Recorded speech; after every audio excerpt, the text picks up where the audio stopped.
today. ReliefFactor.com, ReliefFactor.com. Be the next success story. Hi, my name's Adam Barada. I'm the owner of Advantage Gold, the highest rated precious metals firm in the country. Now, we've won the Best of TrustLink Award 4 years in a row because we educate our clients on how to buy gold and silver the right way.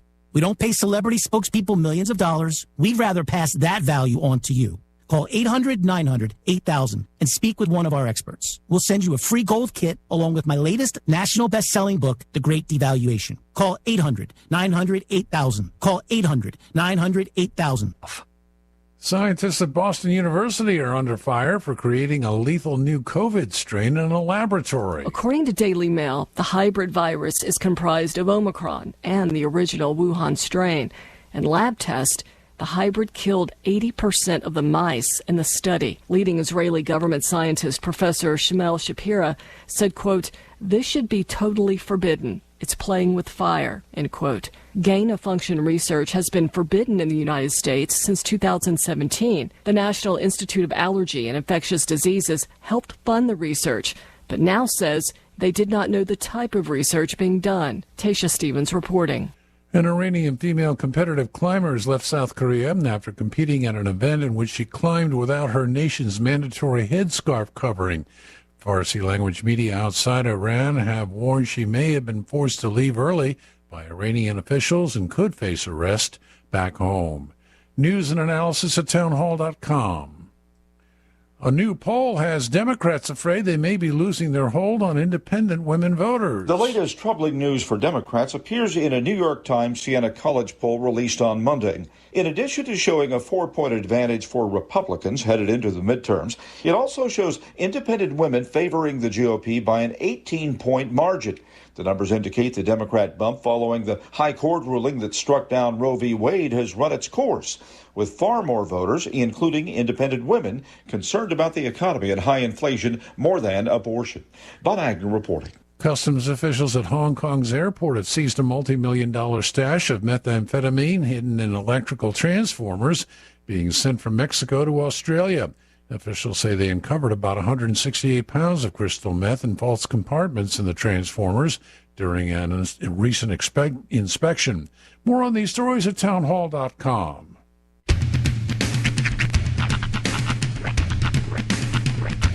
What in the wide, wide world of sports is going on here? I promise you, whatever scum did this, not one man in this force will rest for 1 minute until he's behind bars. Now let's grab a bite to eat. Yeah, come on. I feel the hot wind on my shoulder and the touch of a world that is older. I hit the switch and check the number. I leave it on and then I slumber. I hear the rhythm ringing through it. Flamenco guitar and cumbia music. I hear the talking of the DJ. The devil listen, what does he say? I'm on a Mexican radio. I'm on a Mexican radio. Broadcasting live from high atop the J.P. White Building in downtown Roswell, New Mexico. It's Mornings with Mike Winters on 106.5 Roswell's Talk FM. Is that what I sound like when I talk? Now, here's your host, Mike Winters. And good morning, one and all. Welcome to Mornings with Mike Winters. I am he. That would be me, Mike Winters. Happy Tuesday, everybody. You haven't been here for the 7 o'clock open, have you? Yeah. Good morning, Sean. Hey. So he's got me out. Well, he can explain the crab claw to you. Oh, yeah. Oh, you got a hat for it. Yeah. Happy Tuesday. Oh, there you go. You got a crab pen. Happy Tuesday, everybody. Hope everyone's having a delightful day so far. Still dark and ominous, but the sun will come out eventually. No. That's November. Although, would we have hit the original time change? Like, remember they pushed it back? Yeah. Years ago, several years ago? Yeah, no, they pushed back the start, not the... Yeah. Gotcha. Yeah. So basically, I think it's dark like this because it's election time. Yeah, maybe it's dark times. But happy Tuesday. Oh, I'm back from El Paso, obviously. Yes. Good Get news. out. Good news to report. I do not have to go to El Paso anymore. At least not for this. Nice. Good. So we're officially. So Kim's good. Kim has been greenlit. The CAT scan looked good. Her wound is looking good, and she still gets headaches like every. Yeah, but that's because of the brats. Yeah. Well, yeah, me probably, but they said that's normal, and. Now, if she's still getting them in like February, then we need to talk to her. Right. But they said the first 6 months or so after surgery, that's not not unusual. Is she back to relative cognitive faculty? Like, is she pretty close to back to normal?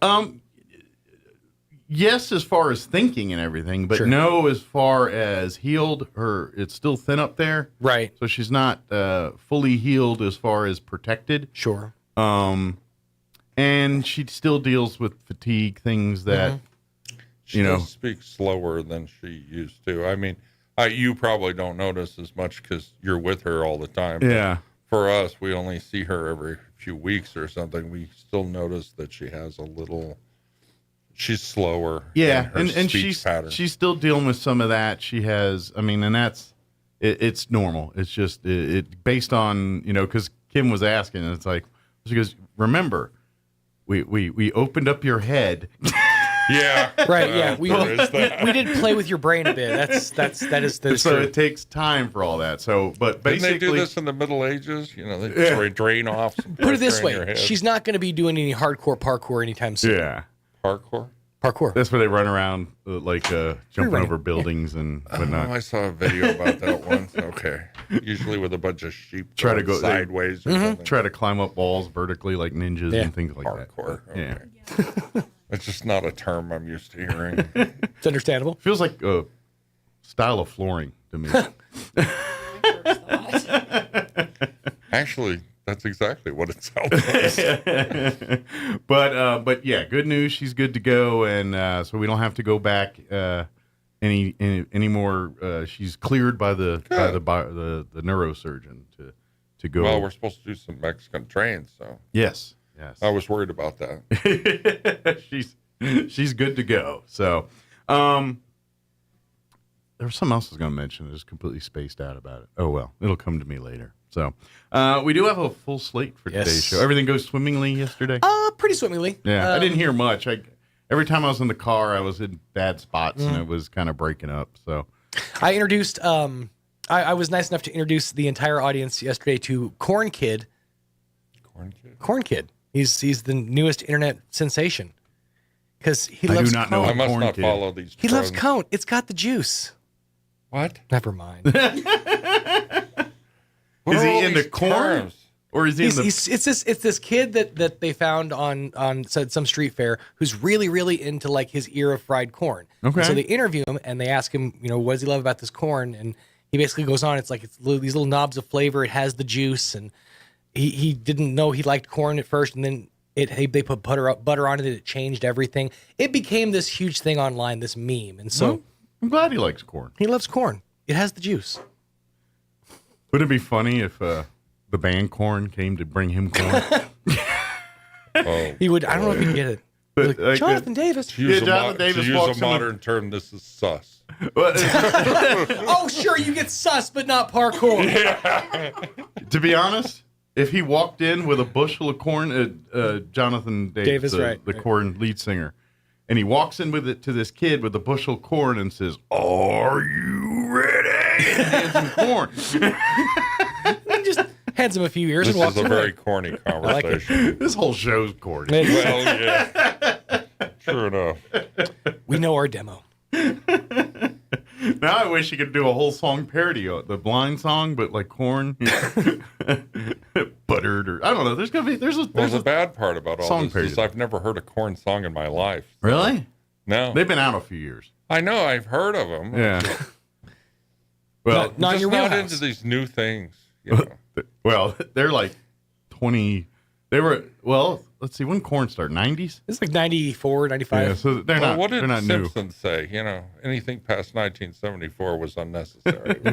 Well, that would mean the Simpsons too. Well, that's true. Because when they start 89, Right. 90. I don't remember.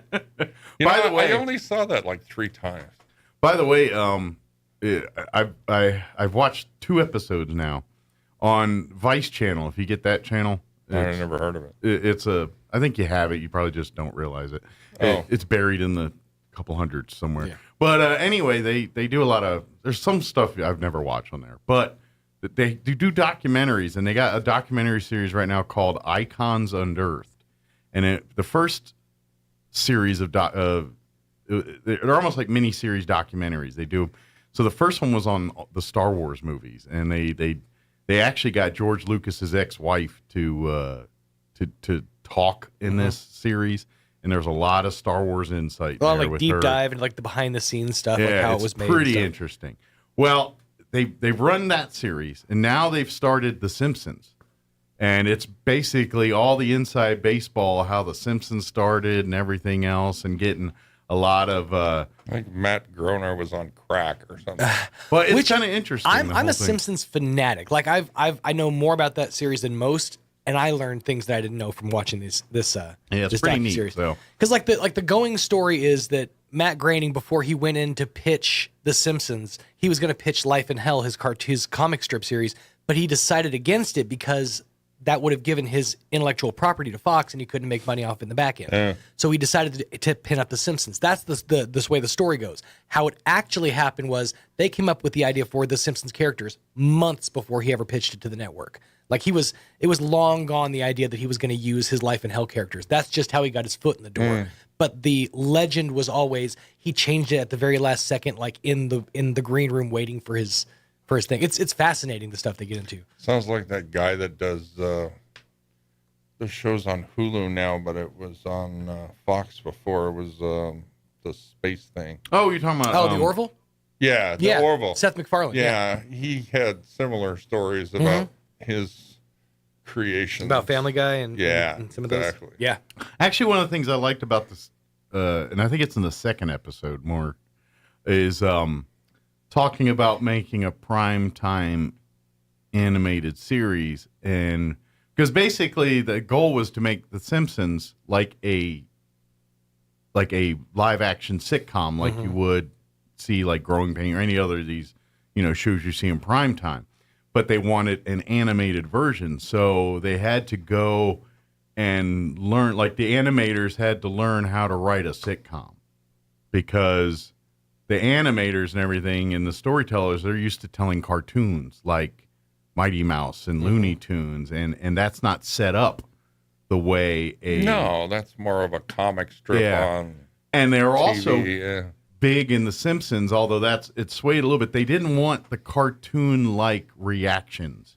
Like in Looney Tunes, where you blow someone away and their face goes weird and then like it goes South back. Park or something. Yeah, they didn't want that in The Simpsons. They wanted it. I mean, they use cartoons so they exaggerate things, but they didn't want it like Tom and Jerry exaggerated. They wanted it more true to form. So it was kind of neat to see all that behind the scenes. Well, like stuff. I said, I didn't watch very many of the episodes, but what I found fascinating about The Simpsons is they would bring in a lot of voice actors that, everybody knew, David Duchovny and various other people, and they would play themselves in a cartoon version, and I thought that was kind Everybody of always wanted to see their Simpsons version, like what their Simpsons version of themselves would look like. And that's just it, to save money.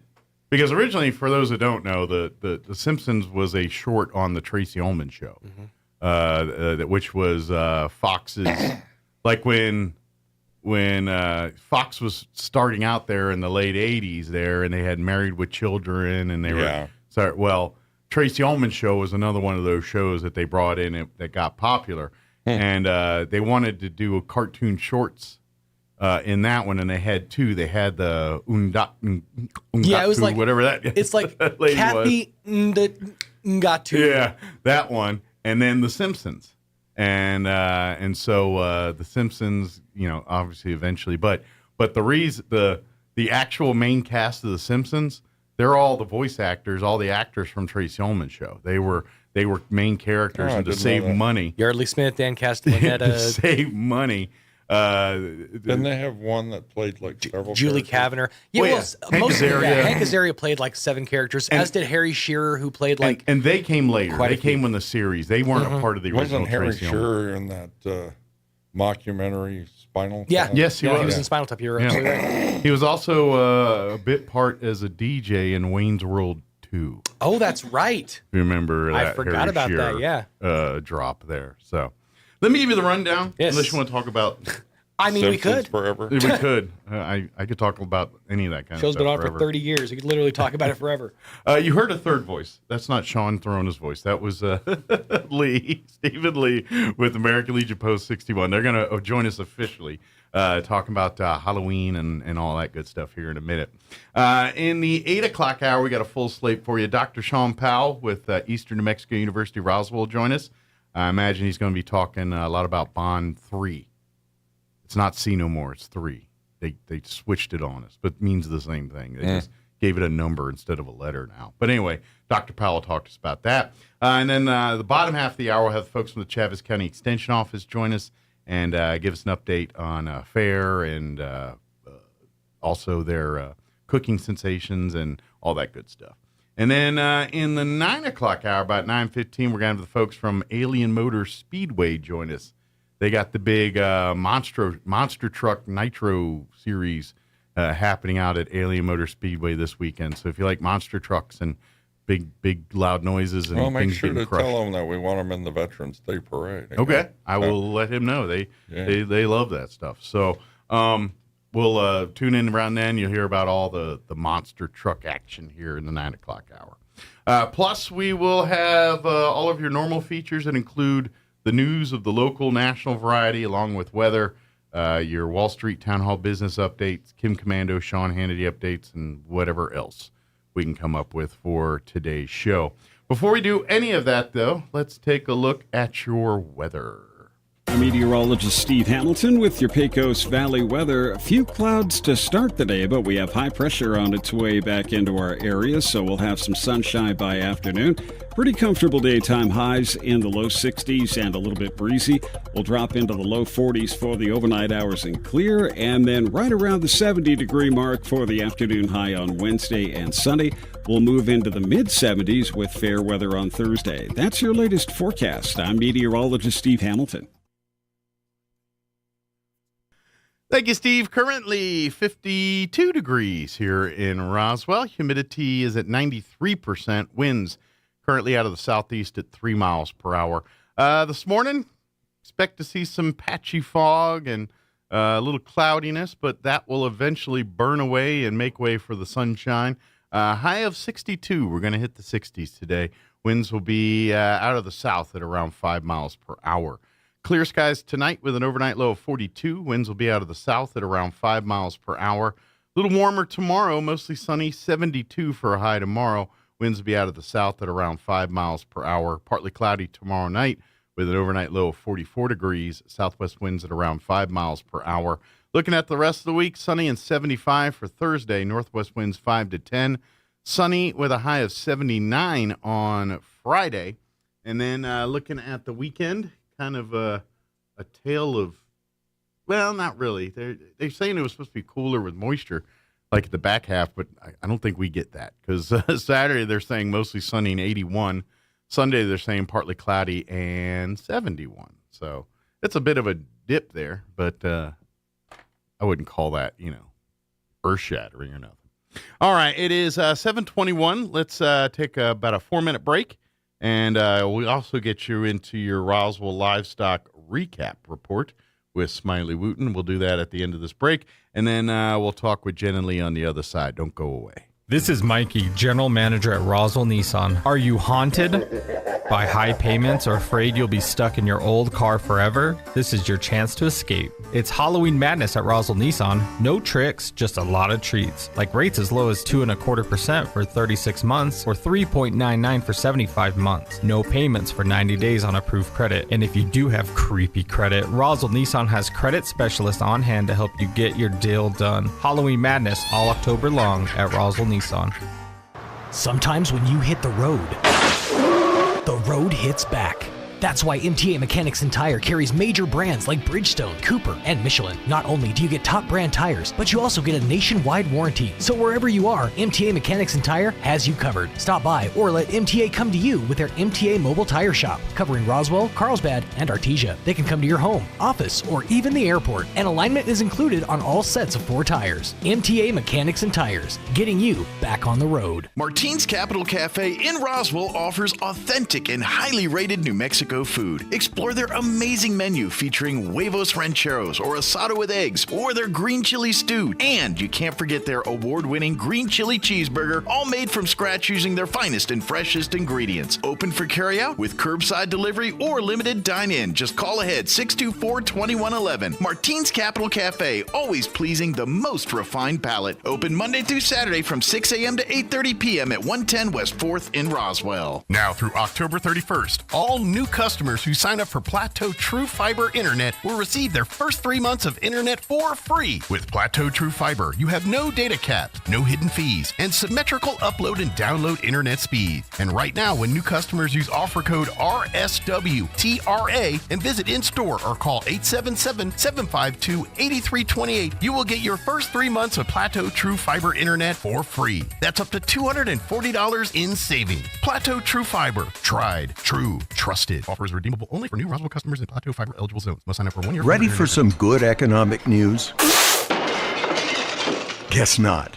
But New Mexico was 4th best in the nation to reduce its unemployment rate over the last 12 months. That's what the Bureau of Labor Statistics says. There are 2 strategies Governor Michelle Lujan Grisham has championed that have a lot to do with this: the Job Training Incentive Program and the Local Economic Development Act. They help companies expand, hire, and train thousands of new workers each year. For example, the expansion of these training programs that Michelle Lujan Grisham got through the legislature helped land Intel's new chip hub in Rio Rancho. That's 1,000 construction jobs and 700 new hires at high salaries. The Lujan Grisham administration now partners with 85 communities across the state to bring good new jobs to their local areas every year. It's true, Michelle Lujan Grisham delivers a stronger economy, not just the weather. Paid for by New Mexicans for Michelle. Approved by Michelle Good Lujan. morning, this is Smiley Wooten at the Roswell Livestock Auction. The 1,115 head of cattle sold on Monday on the steady to higher market with excellent buyer attendance. Compared to last week,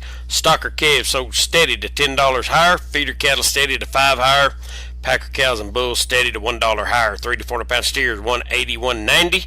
3 to 400 pound heifers $161, $166. 4 to 500 pound steers $190, $194. 4 to 500 pound heifers $159, $166. 5 to 600 pound steers $166, $183.50. 5 to 600 pound heifers $144, $159. 6 to 700 pound steers $163, $166. 6 to 700 pound heifers $140, $144. 7 to 800 pound steers $158, $163. 7 to 800 pound heifers not well tested. Packer cows 70 to 78. Canner and cutter cows 60 to 68. Packer bulls not tested. Feeder bulls 80 to 87.50. And the cow calf pairs and bred cows not well tested on Monday. We appreciate the business. We'll talk to you next Monday morning. This is Smiley Wooten, Roswell Livestock Auction. Playing dance music can help ward off mosquitoes. Now you have a reason to invite Pitbull to your next pool party. Here's Mike Winters. And good morning. It is 26 minutes after 7 o'clock, and joining us in studio this morning from American Legion Post 61 family, Commander Lee and Jen, the auxiliary president with us. Good morning, guys. Good morning. How's everybody doing? I don't know that I'm awake yet, but I'm here. This is what 7 o'clock looks like. Yeah. I don't know, after, 4 or 5 hours of sleep, it's not so pretty. It just gives me flashbacks of the military when I had to go prep a plane at 2 o'clock in the morning. Oh, yeah. See, my military, I'm just getting off work. Exactly. I work mids. Well, I did those too. But. This is about 30 minutes from now. It was beer 30 about that time. Yeah. It's 5 o'clock somewhere. That's right. So, first off, good morning. Thanks for coming in this early hour here. Sure. But we there's a lot going on with American Legion Post 61, so much so that we couldn't really cover it all in our normal Wednesday meeting, which will be here in about a week. Yeah, I know. Yep. I know. So, but we want to put things on people's radar, like our big Halloween event, which on the 29th, yeah, which has been a big deal the last couple of Halloweens. It's going to be a big deal again this year. Oh yeah, it's a different big deal because we're not COVID restricted now. That means we're going to let you get out of your car. Yes, we finally. encourage you to get out of your car. Yes. Please get out of your car. We're planning on having a carnival-like atmosphere. Yeah, Yes. we got a few games and it's just a nouveau, no car. yeah, Yeah. nice. Well, there will be actually parking in the parking lot this year. You can take a car to get there. Yes. And park it. Yeah. But we got a big, and I know our masterminds. I don't know if evil genius is the right word. Joy and Donnelly, they have Patty, some interesting things planned. This is their baby. They love creating. They live this 365. As a matter of fact, the day after last year's, they were already plotting and planning for this one. It's true. It's they won't even come to our meetings sometimes because they have their own little meeting. Oh, their own little Halloween meetings. Yep. Kabbalah of meeting there. Yeah. Well, I bought a dog the other day, so I asked him permission to bring my dog. Yeah. Oh, you get a dog? It's a skeleton. I got a dog. It's a skeleton dog that I bought from Home Depot. It howls. Oh, nice. Stuff. Yeah, it's doesn't eat much. And I showed that to Donalita. She's like, "Yes, bring your dog." Very cool. But mark this date, October 29th, Saturday. It's the Saturday before Halloween. Correct. First United Methodist Church, once again, are kind enough to provide us a home for not only our American Legion, but for this Halloween event. And apparently some of the parishioners are going to help staff. Oh, good. Some of their youth group are going to help us out. Good. Yeah. Good. Young legs. We like that. I agree. We don't have a lot of those in the American Legion. Not so much.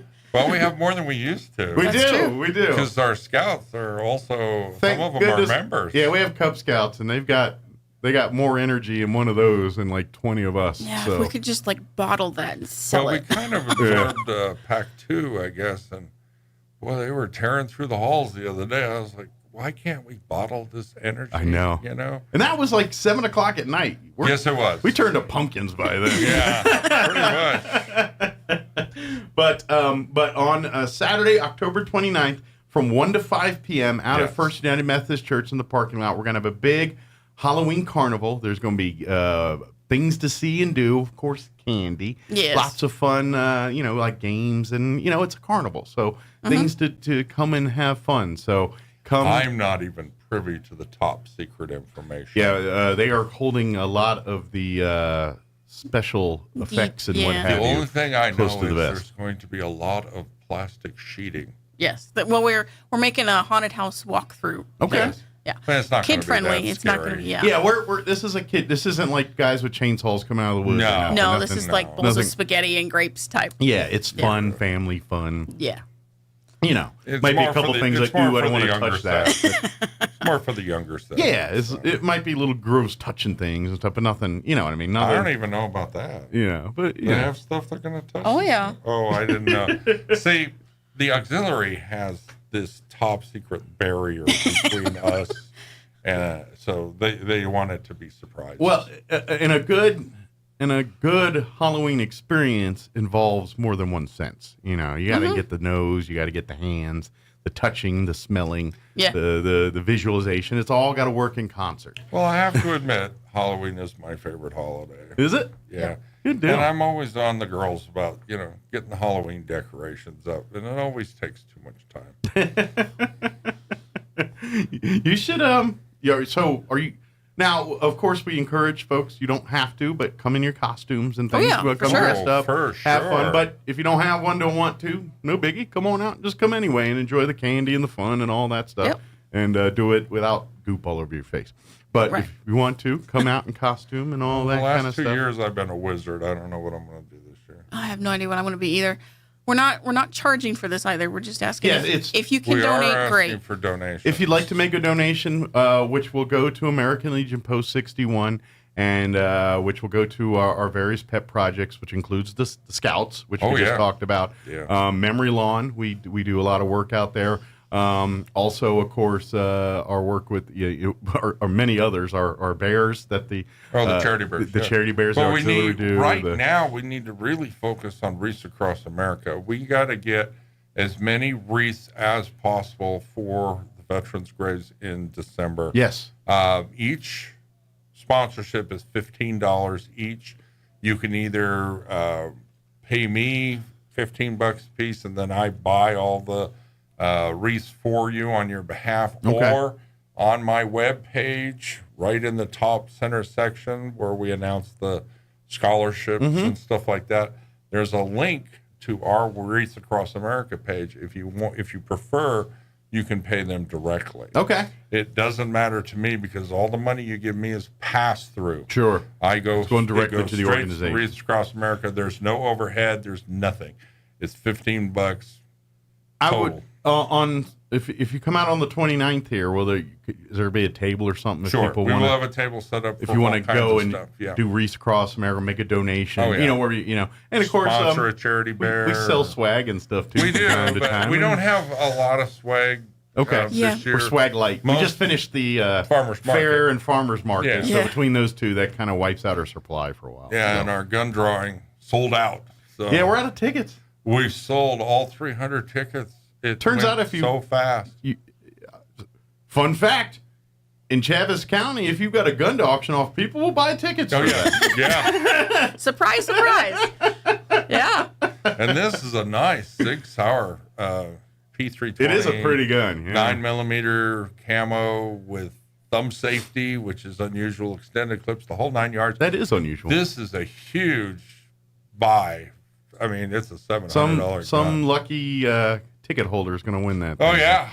Yep. Matter of fact, we'll do the drawing here around Veterans Parade. Well, we will do the drawing on Veterans Day. But we will actually, you will announce it on that Saturday morning. Yes, on November 12th at the Veterans Parade. That's right. Which we'll talk more about in the leading up to. Are we talking more about that today, or is this more about carnivals and all that? We can talk about both. But Yeah. I mean, really, those are our primary focuses. Are those three things? It's Yes. Halloween, Wreaths Across America, and Veterans Day Parade. But we really want to get behind the Wreaths Across America. Now's the time to be purchasing and reserving wreaths and things because Currently we have 3 wreaths sponsored. we need That's it. about 300 300. times more of that. So if we could get that, and like I said, it's what is it, 15 or something? It's very $15 each. $15 each. Yeah. It's very I mean, affordable. I do know that Memory Lawn is going to buy some. Yes. And of course, the Posts buy some. We're confident we'll have more than 3, but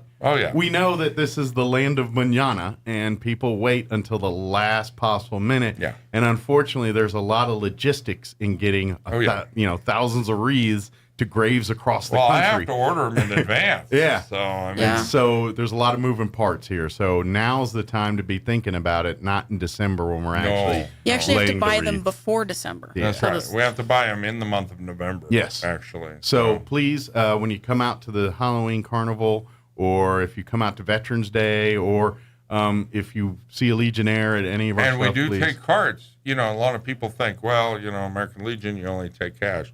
No, I take cards too. We got a high-tech little swiper thing. We do. Yeah. I mean, we have joined the 21st century. We just got to figure out how to work Square. We use Square, so we have to pay a little fee or whatever every time. Now, But- granted, we're all little gray-haired and long in the tooth, so we figured out. But there's going to be 3 minutes of how do you do this thing again? That's just how we are. Sorry, but we'll get it. No, we usually try to set it up right before. I know. But when we go to some of these events, and you don't get a credit card for like 2 weeks or something. It's like, all right, well, dig it out, will you? Yeah, we had this last year. We did Wreaths Across America as well, and we had 135 wreaths that we were able to place. We like to double that. We would love to double that. Yeah, it's and by the way, we'll be posting them at Memory Lawn Cemetery, and we usually bring a couple down to the courthouse. To the courthouse, and I think there's a couple that go to South Park as well. Because we have some veterans that are associated with us, like we just did a memorial for Captain Byron Fanning. Okay. just the other day. So that would be one of our lists. Well, let me, you can do the math. If we have 150, they probably all go to Memory Lawn. If we've got 350, some will make it over to South Park. Right. There are 296 veterans buried at Memory Lawn currently.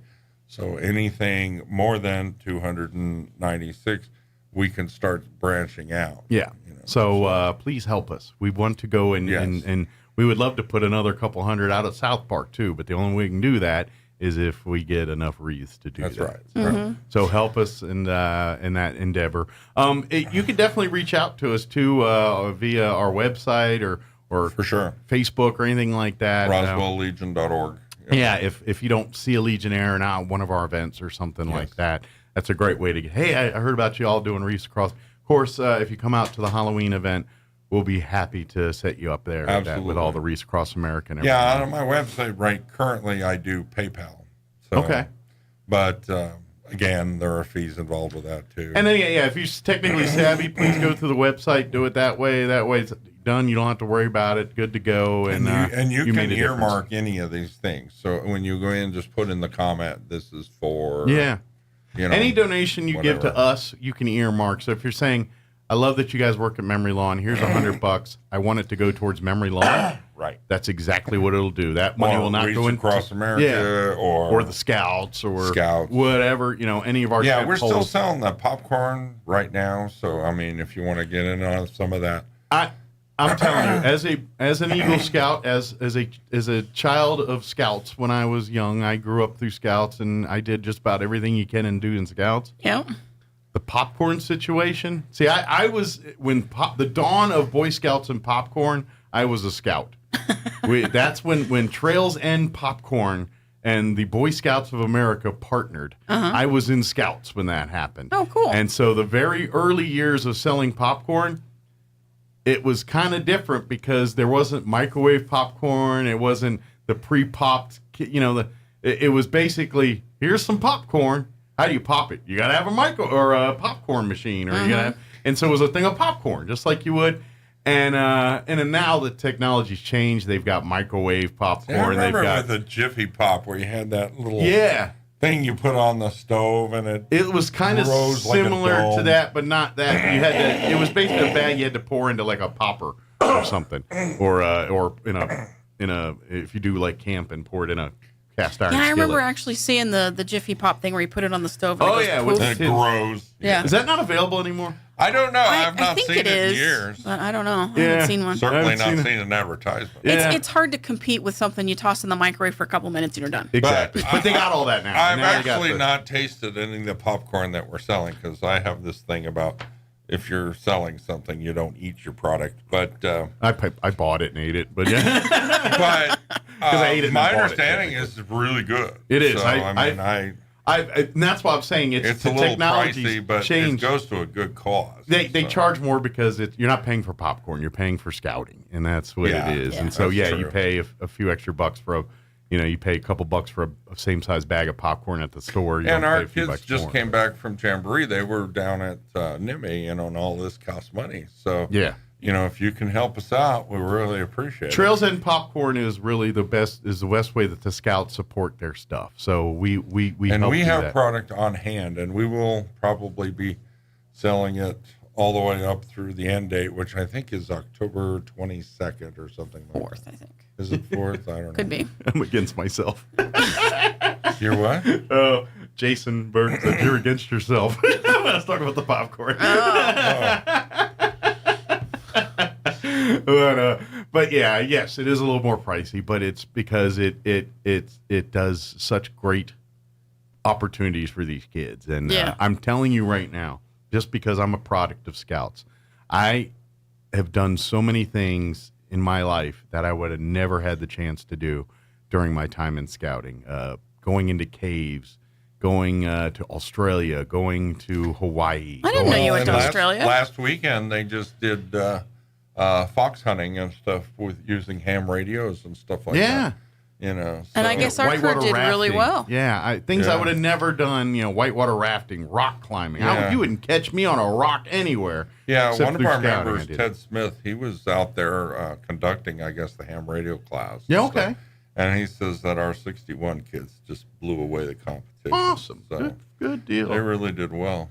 Yeah, I love that I love what the Scouts are all about and all that. It's just just because I've gotten so many. Matter of fact, I got my first stripe in the United States Air Force because of Boy Scouts of America. When I signed that old Uncle Sam's contract there, and upon completing basic training, I got a stripe, and it was just because I'm an Eagle Scout and a Boy Scouts, and that was that's the pretty only cool. reason I got why mine I for got it. college. Yeah, so it's a great organization. So please buy the overpriced popcorn. It's delicious. And we really need to helps the sell kids the out. product. We got probably 3 full boxes of it still sitting at the post right now, but we need to move as much as we can. And I can't buy all that. That's a lot of popcorn. I'd like well, to. no, and you I need about $2,000 to buy what I got. And that's just in food costs. Yeah. Wait till my doctor's bill comes in after Well, I can't help that. Oh man, I'll be getting all kinds of insulin after that one. But yeah, that's some good stuff though.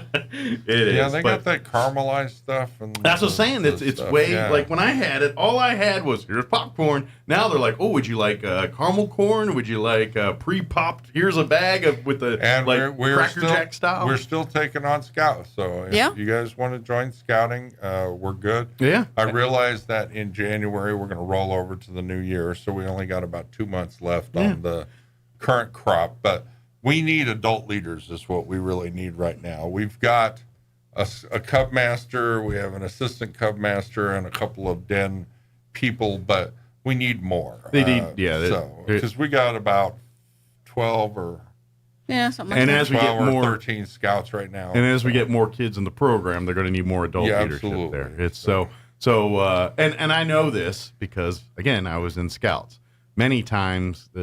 And to be honest, it kind of supposed to be this way.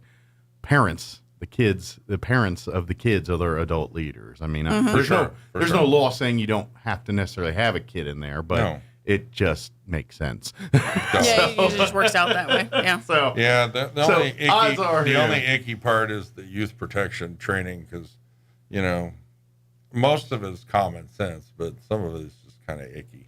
Well, but and it's once you get through that. Unfortunately, we live in a world where there's a lot of creepos out there, and you got to be aware of that stuff. Yeah, but we take the youth protection training very seriously, and it's there for a reason. So. Absolutely, yeah.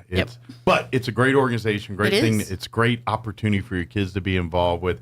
They meet our Cub Scout Pack meets on Thursdays at First United Methodist Church. They meet at 6 p.m. 6 p.m. Yep. On the second floor upstairs by our little offices up there. Yep. Yeah. You're more than welcome to come out to a pack meeting and see what it's all about. Bring your kids, bring and yourself. For your first year, we will subsidize the kid if you have a military any connection of any type. Grandfather, father. Yeah, if you mother, join sister. American Legion Family 61, we'll help A family subsidize member your scouting. is a veteran that joins. Yeah. By the way, we could always use more veterans as part of our post. Oh, could we ever? Yeah. We're a very busy group, and we need more boots on the ground here. We actually need. Well, not only do we need members, which, even if you don't come to a meeting, that's fine. But we do need people that will come to events and things like Even that. if all you want to do is come to 1 or 2 events a year and just help out at those events. Yeah, like Veterans We'd love Day. to have your help. The problem Or Fair Week. The problem is everybody wants us to do more, but I mean, we're only can go not in so many willing to directions. do more unless we can do it well. Sure. Because the worst thing you can do is spread yourself so thin that you just can't do anything. But that's just it. We try. Because we don't want to turn anybody away. Right. So we kind of like, all right, let's see what we can do. And So next weekend, something we haven't mentioned yet is we got Walk for Alzheimer's. We'll Yes, be out there it's Saturday. We'll be out there handing out water and stuff like that. And I plan on walking in it. We support more than just the American Legion. We also support some of these other activities. Walk for Alzheimer's has always been one of our bailiwicks. And the other thing, too, is Toys for Tots, which is going to start up here. That'll be hot and heavy here next month. So So, I mean, we do more than just our stuff. Sure. Right. Yeah, And, we're involved in pretty much any veterans related thing. For sure. we'll definitely Veterans be are involved. kids. Yep. And I'm really proud of the fact that this year we have the VFW helped us with. It's nice to have them back in the fold. Yeah. And we also have we've had quite a few people sponsor us this year. You know, I want to put shout outs to like Crumland. They donated a bunch of money. You got Chimera stepped up to the plate. Lagrone.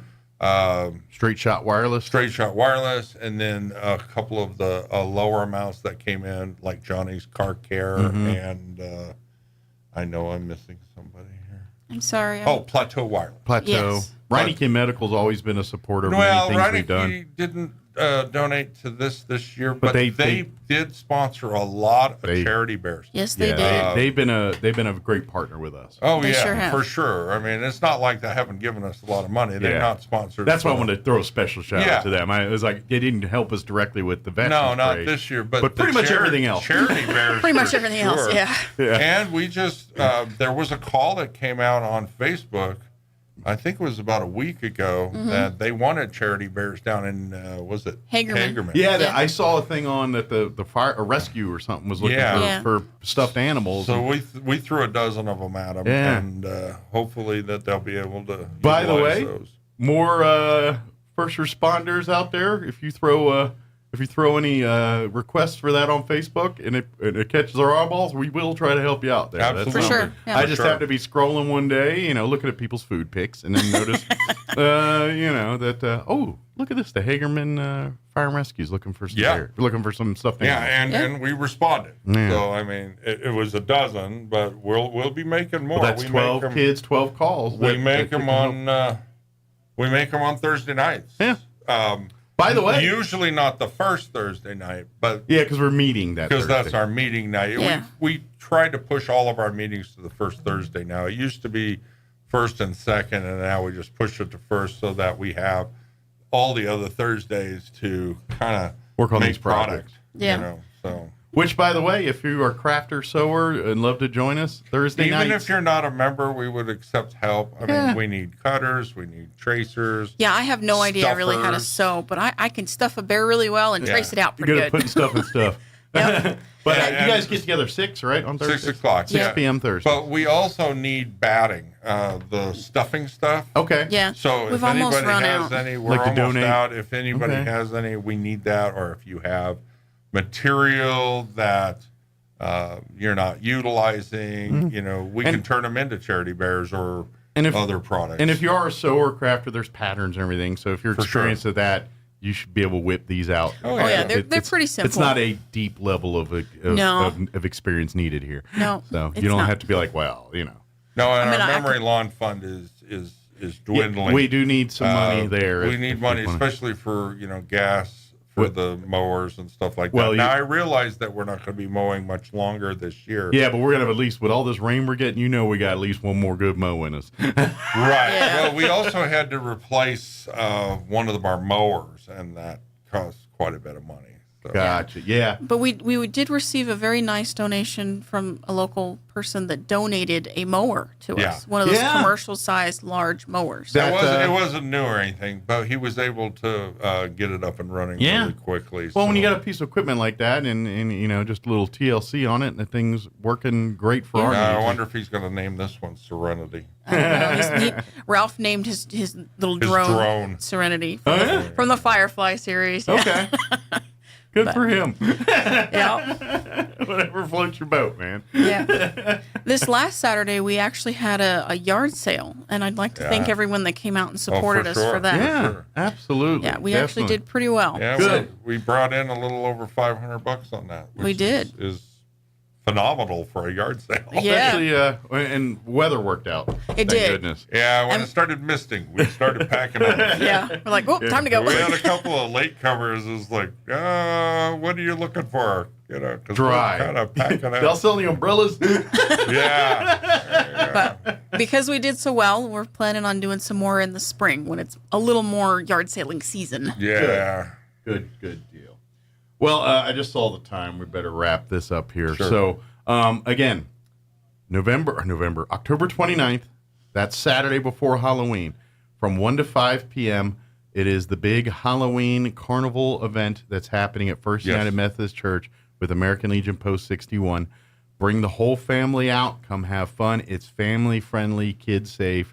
Nothing too scary. Nothing too over the top. And if you got $1, throw it in a bucket. It is That's free. We're just accepting donations. So if you got $1 to spare, or 5 or 10 or 100, a lot awesome. of people just throw spare change. If you have absolutely nothing to donate, no That's biggie. okay. Come on down and have fun. There will be candy. Yes. Yeah. The kids laughing and squealing and screaming. It's fun. So that's why we do it. If you were listening and I'll earlier, be bringing my dog. Nice. And his little, it's bone thin. But yeah, well, it doesn't have any guts anymore. No guts, no glory. Yeah, but it will howl for you. It will howl.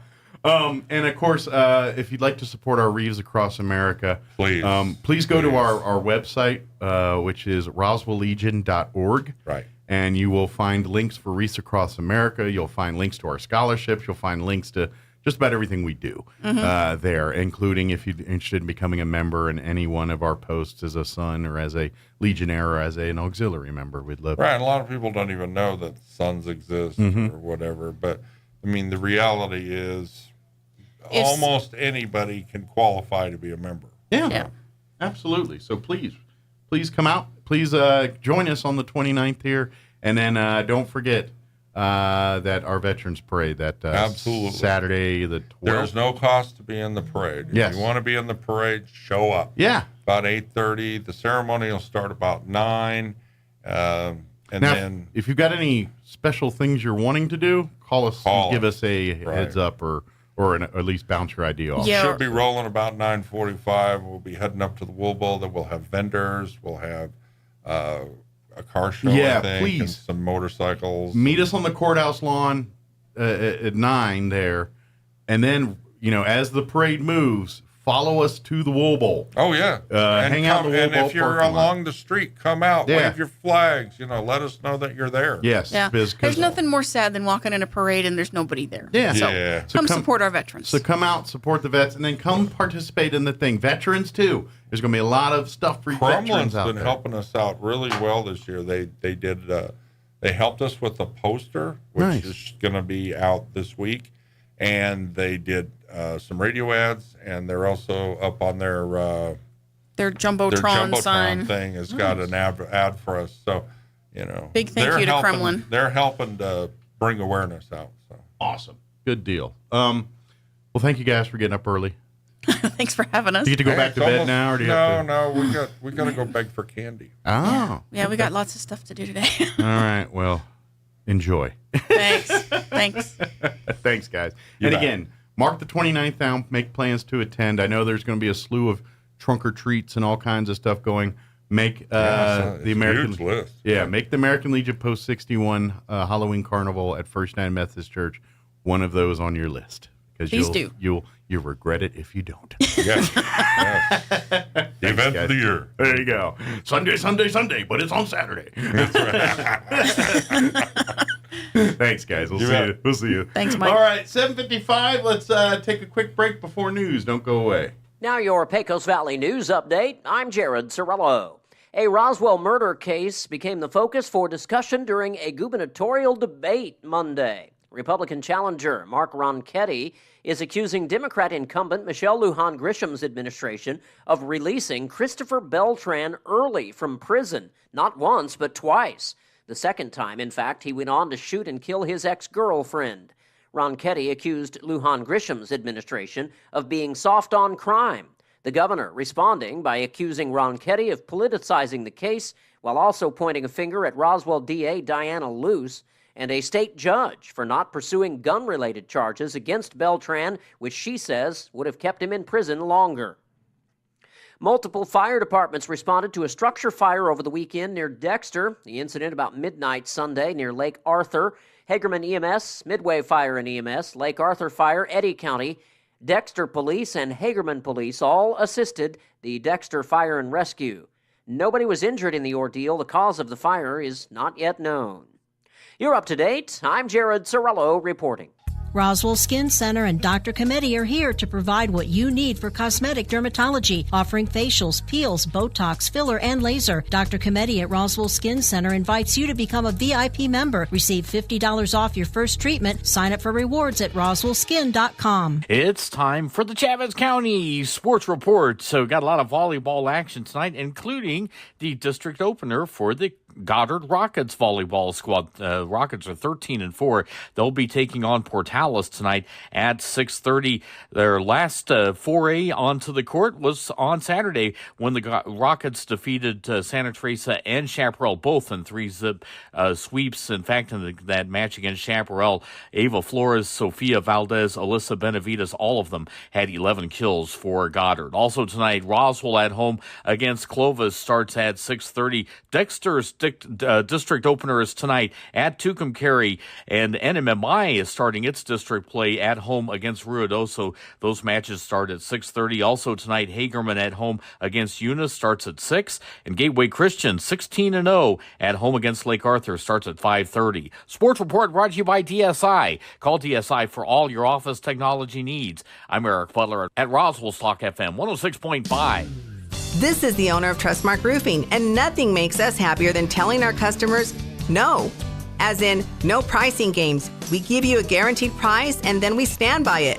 No surprises, no gotchas. No obscurity. We don't just tell you what's wrong with your roof. We record our inspections and show you. No lemons. We install premium roofing materials from top brands like Owens Corning. No shortcuts. We're in the 2% of roofers with the Owens Corning Preferred Contractor Certificate for our local area. This means we offer precision installation and the longest warranties.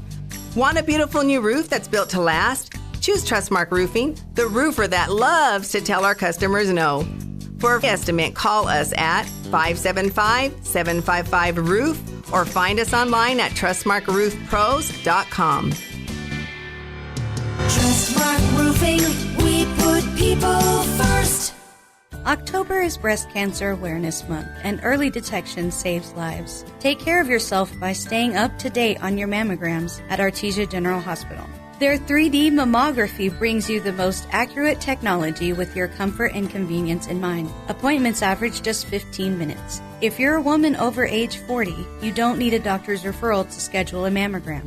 Remember, early detection saves lives. Request your appointment today at artesiageneral.com/mammogram. I'm Michelle Garcia Holmes, and I'm running for United States Congress. As a former policewoman, I put on my Kevlar vest, uniform, gun belt, grabbed my 12-gauge shotgun, jumped into my police car, and hit the city streets to keep you safe. I want to do the same for you in Washington. I'm asking for your vote on November 8th because our families deserve safe cities, a secure border, and lower gas prices.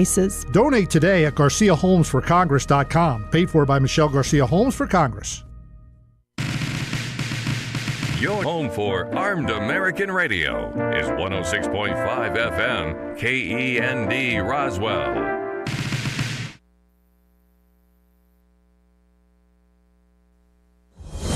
Breaking news this hour from townhall.com. I'm Jeremy House. Airstrikes have cut power and water supplies to hundreds of thousands of Ukrainians. That's part of what the country's president called an expanding Russian campaign to drive the nation into the cold and dark and make peace talks impossible. As temperatures drop below freezing in eastern Ukraine, those who haven't already fled from the heavy fighting and months of Russian occupation are now facing a brutal winter. Collecting firewood and pulling up water from wells, tens of thousands of Ukrainians are digging in for the cold months. A top U.S. intelligence official questions whether Russia can sustain its attacks in Ukraine. U.S. Director of National Intelligence Avril Haines says Russian forces face a major supply shortage and have been using up their stock of munitions at an unsustainable rate. The senior official says sanctions slapped on Russia are exposing its technological weaknesses, and a shortage of precision weapons such as cruise missiles is forcing Moscow to turn to countries like Iran and North Korea for equipment, including drones, artillery shells, and rockets. Meanwhile, as Russian forces pepper Ukraine with missile and drone attacks targeting energy facilities in the south and east, the Institute for the Study of War says that Moscow's recent offensive seems to be prioritizing psychological terror over achieving tangible battlefield effects. Jennifer King, Washington. Another effort by President Biden to lower gas prices. The Strategic Petroleum Reserve once again falls prey to the midterm elections and the Biden administration's attempt to lower gas prices before voters go to the polls. According to Bloomberg, the president is planning to release up to 15 million barrels of oil from the U.S. Emergency Oil Reserve this week as he tries to knock down soaring gas prices before next month's election. Tasha Stevens reporting. On Wall Street, the Dow's ahead by over 537 points. The Nasdaq is up by 203. More on these stories at townhall.com. Hi, I'm Al Abaroa, founder of Knight Strategic Wealth. Inflation is a problem, markets are volatile, and the risk of running out of money in retirement is real. That's why I love annuities, and you should too. Your financial advisor doesn't want you to know that with our annuity strategy, when the stock market goes up, you earn a market-linked return that locks in every year, and when the stock market goes down, your annuity won't lose a dime. There are no unnecessary fees, and it works for your investments, money at a brokerage firm, or even money at a bank. It's simple, it's safe, and you should only invest if you learn the facts. And that's why savvy investors work with us. Want to learn more? Text FREE to 833-898-0500, and we'll send our retirement readiness kit directly to your phone right now.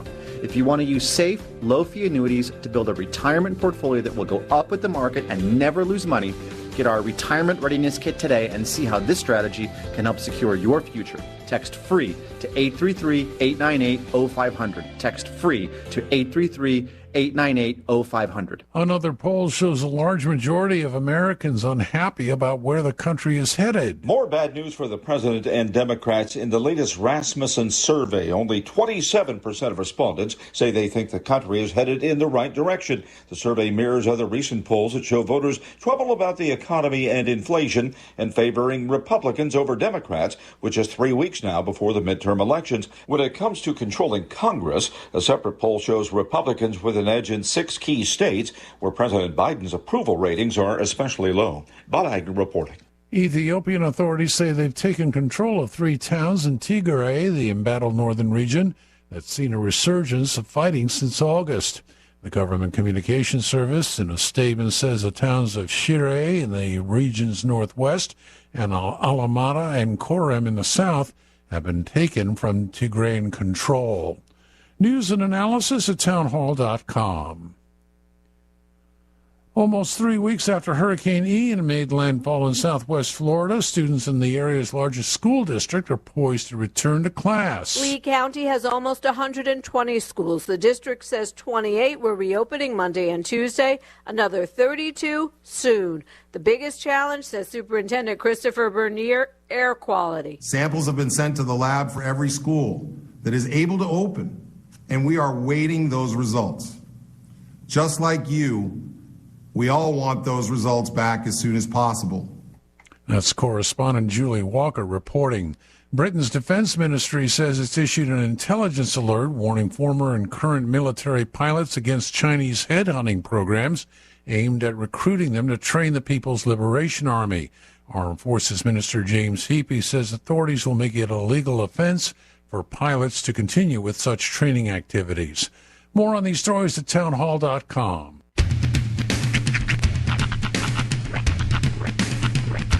What in the wide, wide world of sports is going on here? I promise you, whatever scum did this, not one man on this force will rest for 1 minute until he's behind bars. Now let's grab a bite to eat. Yeah, come on. I feel the hot wind on my shoulder and the touch of a world that is older. I hit the switch and check the number. I leave it on and then I slumber. I hear the rhythm ringing through it. Flamenco guitar and cumbia music. I hear the talking of the DJ. The travel witch and what does he say? I'm on a Mexican radio. I'm on a Mexican world radio. Broadcasting live from high atop the J.P. White Building in downtown Roswell, New Mexico. It's Mornings with Mike Winters on 106.5 Roswell's Talk FM. Is that what I sound like when I talk? Now, here's your host, Mike Winters. And good morning. It is 6 minutes after 8 o'clock. Welcome. And I do mean welcome to hour number 2. The Deuce of Mornings with Mike Winters, right here on 106.5 Roswell's Talk FM, Reno's Tuesday. See, it's still dark. And still a bit dark and dreary. You know, last night, I think I got back from El Paso about 7:30 last night. Okay.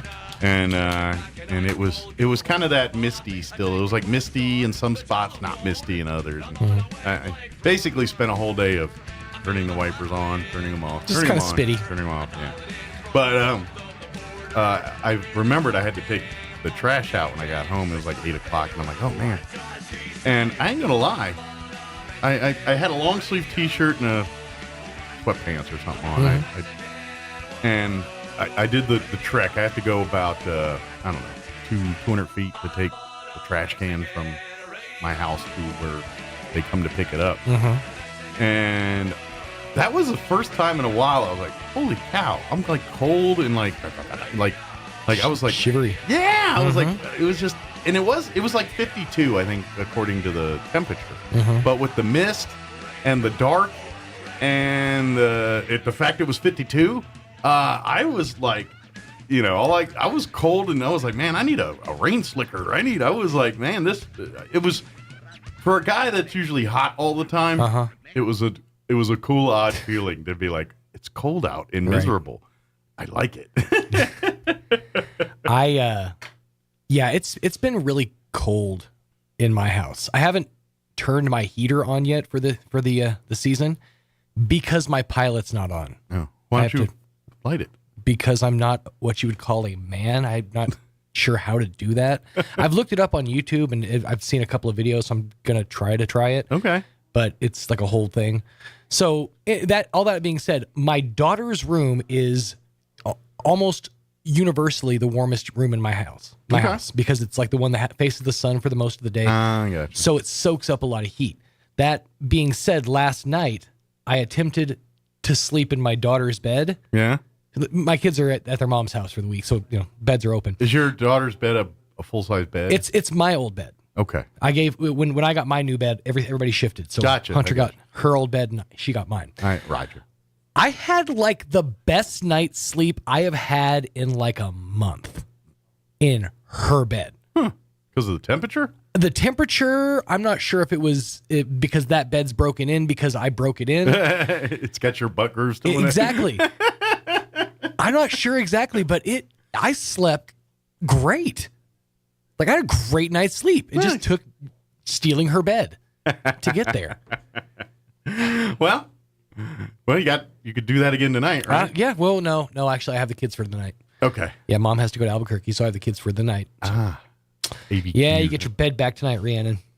That's all right. Now come Wednesday, ooh, it's back in Daddy's arms. Game on. That's right. Well, can you sleep in the bed together? Is it too small? It's probably too small for that. Gotcha. Plus, she sprawls when she sleeps. Oh, she'd be kicking you and all that kind of stuff. Yeah, I get that. My son, on the other hand, he does this thing where he'll just fill my negative space. So, like, if I roll to one side, if he's like in bed with me or whatever, he'll just like fill that space where I was and like stay there so that I can't roll back over. Yeah. He basically forces me out of my own bed. That's a cat move. It is. It really, really is. It's slick. I understand. Well, 2 nights. Yeah. You get a good night's sleep. That's right. Either that or get your pilot light on. That might help. Yeah. I think you should try that. Take a swing at it tonight. Or at least talk to your landlord. Couldn't your landlord come and light it? It doesn't work like that where I live. Because we own our places now. We don't have landlords anymore. Do you have a neighbor that you can buy a 6-pack that can do it for you?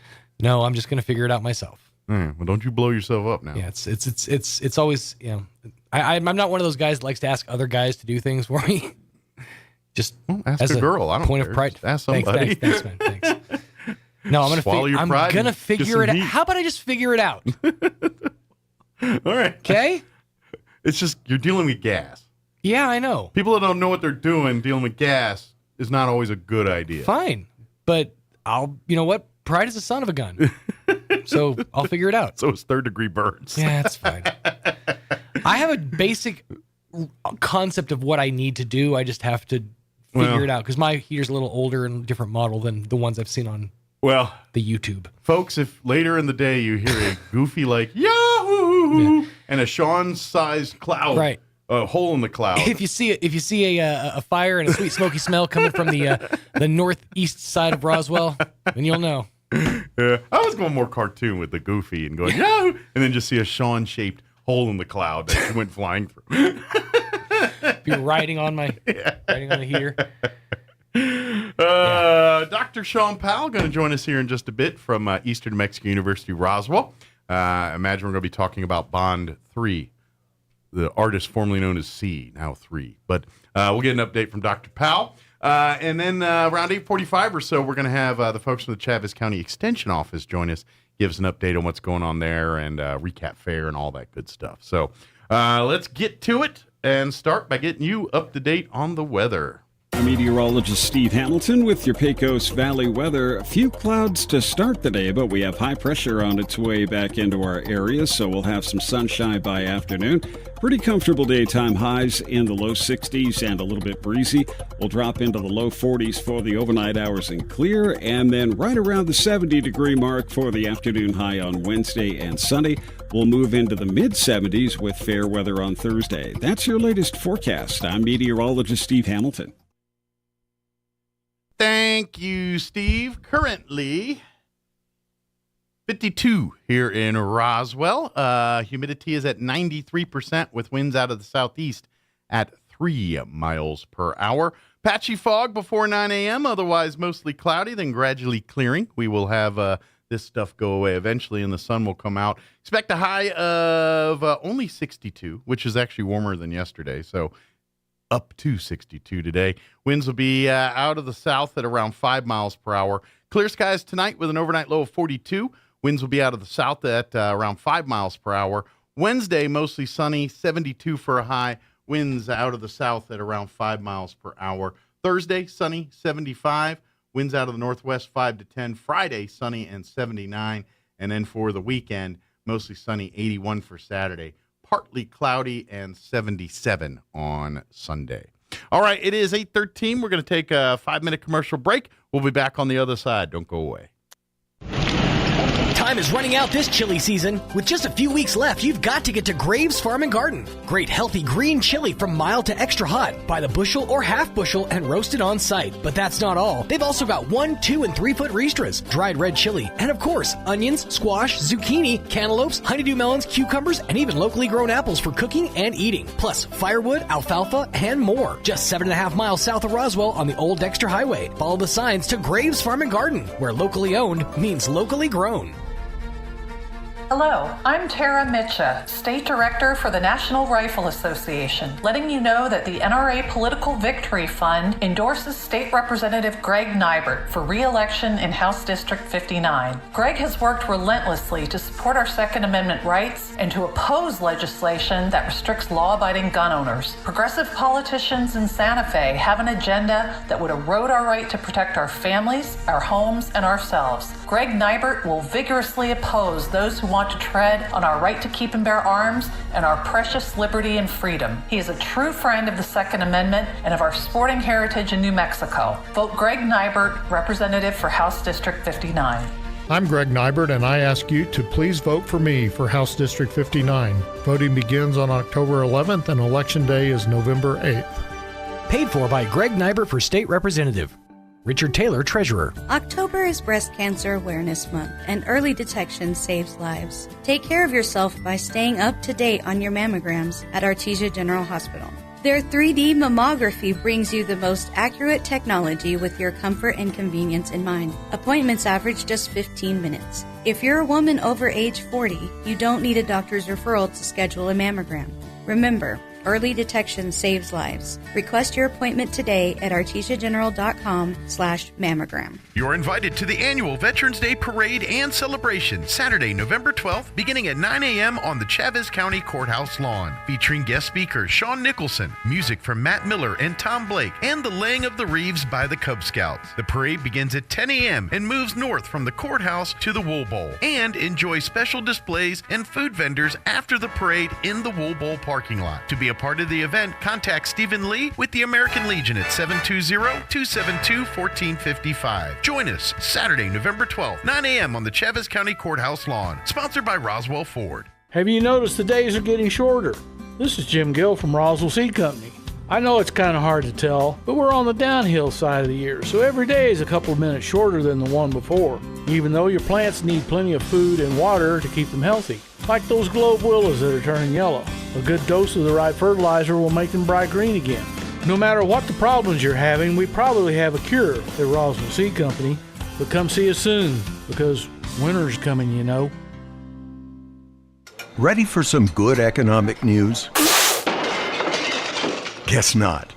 But New Mexico was fourth best in the nation to reduce its unemployment rate over the last 12 months. That's what the Bureau of Labor Statistics says. There are two strategies Governor Michelle Lujan Grisham has championed that have a lot to do with this: the Job Training Incentive Program and the Local Economic Development Act. They help companies expand, hire, and train thousands of new workers each year. For example, the expansion of these training programs that Michelle Lujan Grisham got through the legislature helped land Intel's new chip hub in Rio Rancho. That's 1,000 construction jobs and 700 new hires at high salaries. The Lujan Grisham administration now partners with 85 communities across the state to bring good new jobs to their local areas every year. It's true. Michelle Lujan Grisham delivers a stronger economy, not just the weather. Paid for by New Mexicans for Michelle. Approved by Michelle Lujan Grisham.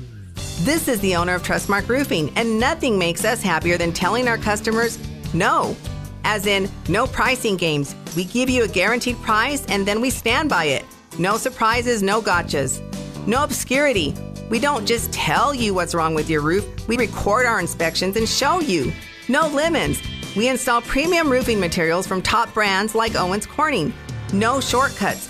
We're in the 2% of roofers with the Owens Corning Preferred Contractor Certificate for our local area. This means we offer precision installation and the longest warranties. Want a beautiful new roof that's built to last? Choose Trustmark Roofing, the roofer that loves to tell our customers no. For an estimate, call us at 575-755-ROOF or find us online at trustmarkroofpros.com. Trustmark Roofing, we put people first. You are 13.8% more likely to die on your birthday. Think about that the next time you want to celebrate your birthday month. Here's Mike Winters. Yeah, increases your odds. Don't do that. Good morning. It is 19 minutes after 8 o'clock. And joining us in the studio this morning, Dr. Sean Powell, head dude over at Eastern New Mexico University, Roswell. Morning, sir. How you doing today? Good morning, sir. How are you? Doing good, doing good. Well, first off, before we get into all we want to talk about, how's life at the campus? Everything going well? Weather hasn't been a big issue for facilities or anything, has it? No, the only weather we had, there was an incidental break on one of the construction projects. I think a lot of people heard about that. Yeah. And it was a drainage project, and they were building a retention pond, and a fellow was operating a grader, I believe, and accidentally punctured the 14-inch main water line, and we ended up with a lot of water. I'll just put it that way. And the retention ponds had been dug out, and so they were referring to it as Lake Powell there for a while. But things are good. I mean, we appreciate everybody at the campus, all of the students. Enrollment is great. We're higher 13% from what we were last year. Good. And faculty and staff are doing well, so things are good. I would imagine this is the first semester in a few years where it's starting to feel like just a regular semester at the college, not a COVID, asterisk semester. You know what I mean? Is that pretty fair? I mean, you guys are pretty much mostly back to normal operations now, aren't you? We are, absolutely. And we still have some online classes, but there's not a majority of them. I mean, the classes we offer, career tech ed, welding, you gotta be automotive, on the nursing, medical assisting side, any of the healthcare fields, they have to be in class. Yeah, it's anytime we were talking skill sets, you require, whether it's turning a wrench or injecting someone with a needle or anything like that. There's only one way to learn that, and that's hands-on, getting your hands in the dirt, so to speak, and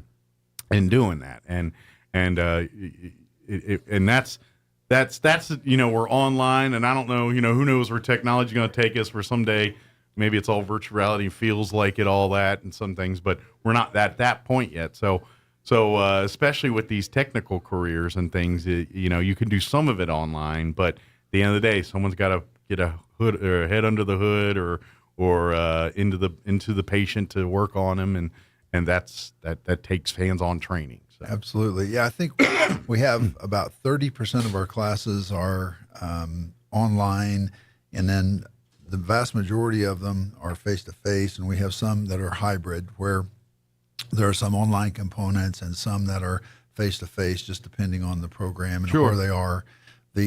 For example, the EMS and the paramedic programs, they've learned through COVID, and that was one of the benefits for them, is that they can offer some instruction online.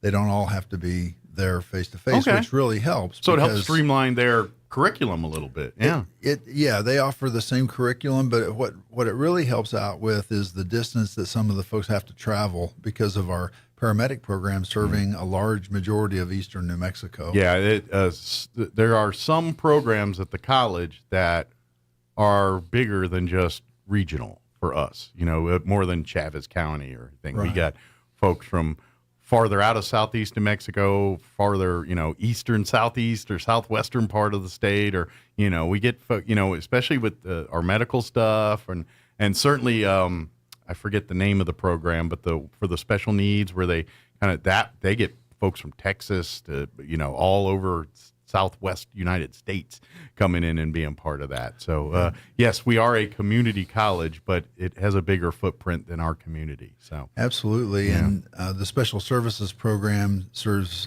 young adults with disabilities, developmental disabilities, and most of them are transitioning from the K through 12 system into independent living, and so they're able to come to our campus and live in the dorms, and then also be out in the community and job placements and learning different skills and earning certificates. So it's a good experience for them. So it's a lot going on out there, which I'm glad to see that now it's kind of back to normal, which is a good, I guess, segue to where we're going next here is here in November, you're going to, or early voting starts now. So if you're going to vote here this month, if you flip over your ballot, you're going to see 3 different bonds.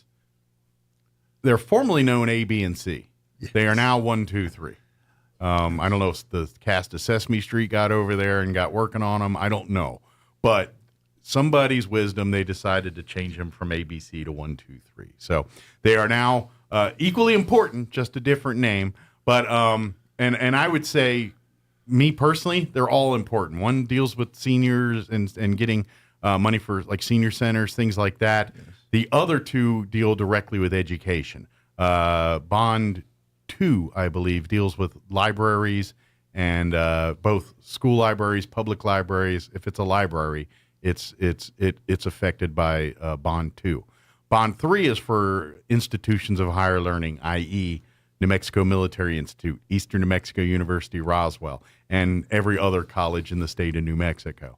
And so this is and if you're not familiar, and I'll let Dr. Powell explain the bigger nuts and bolts, but basically every couple of years, we the people are asked to vote an extension on these bonds.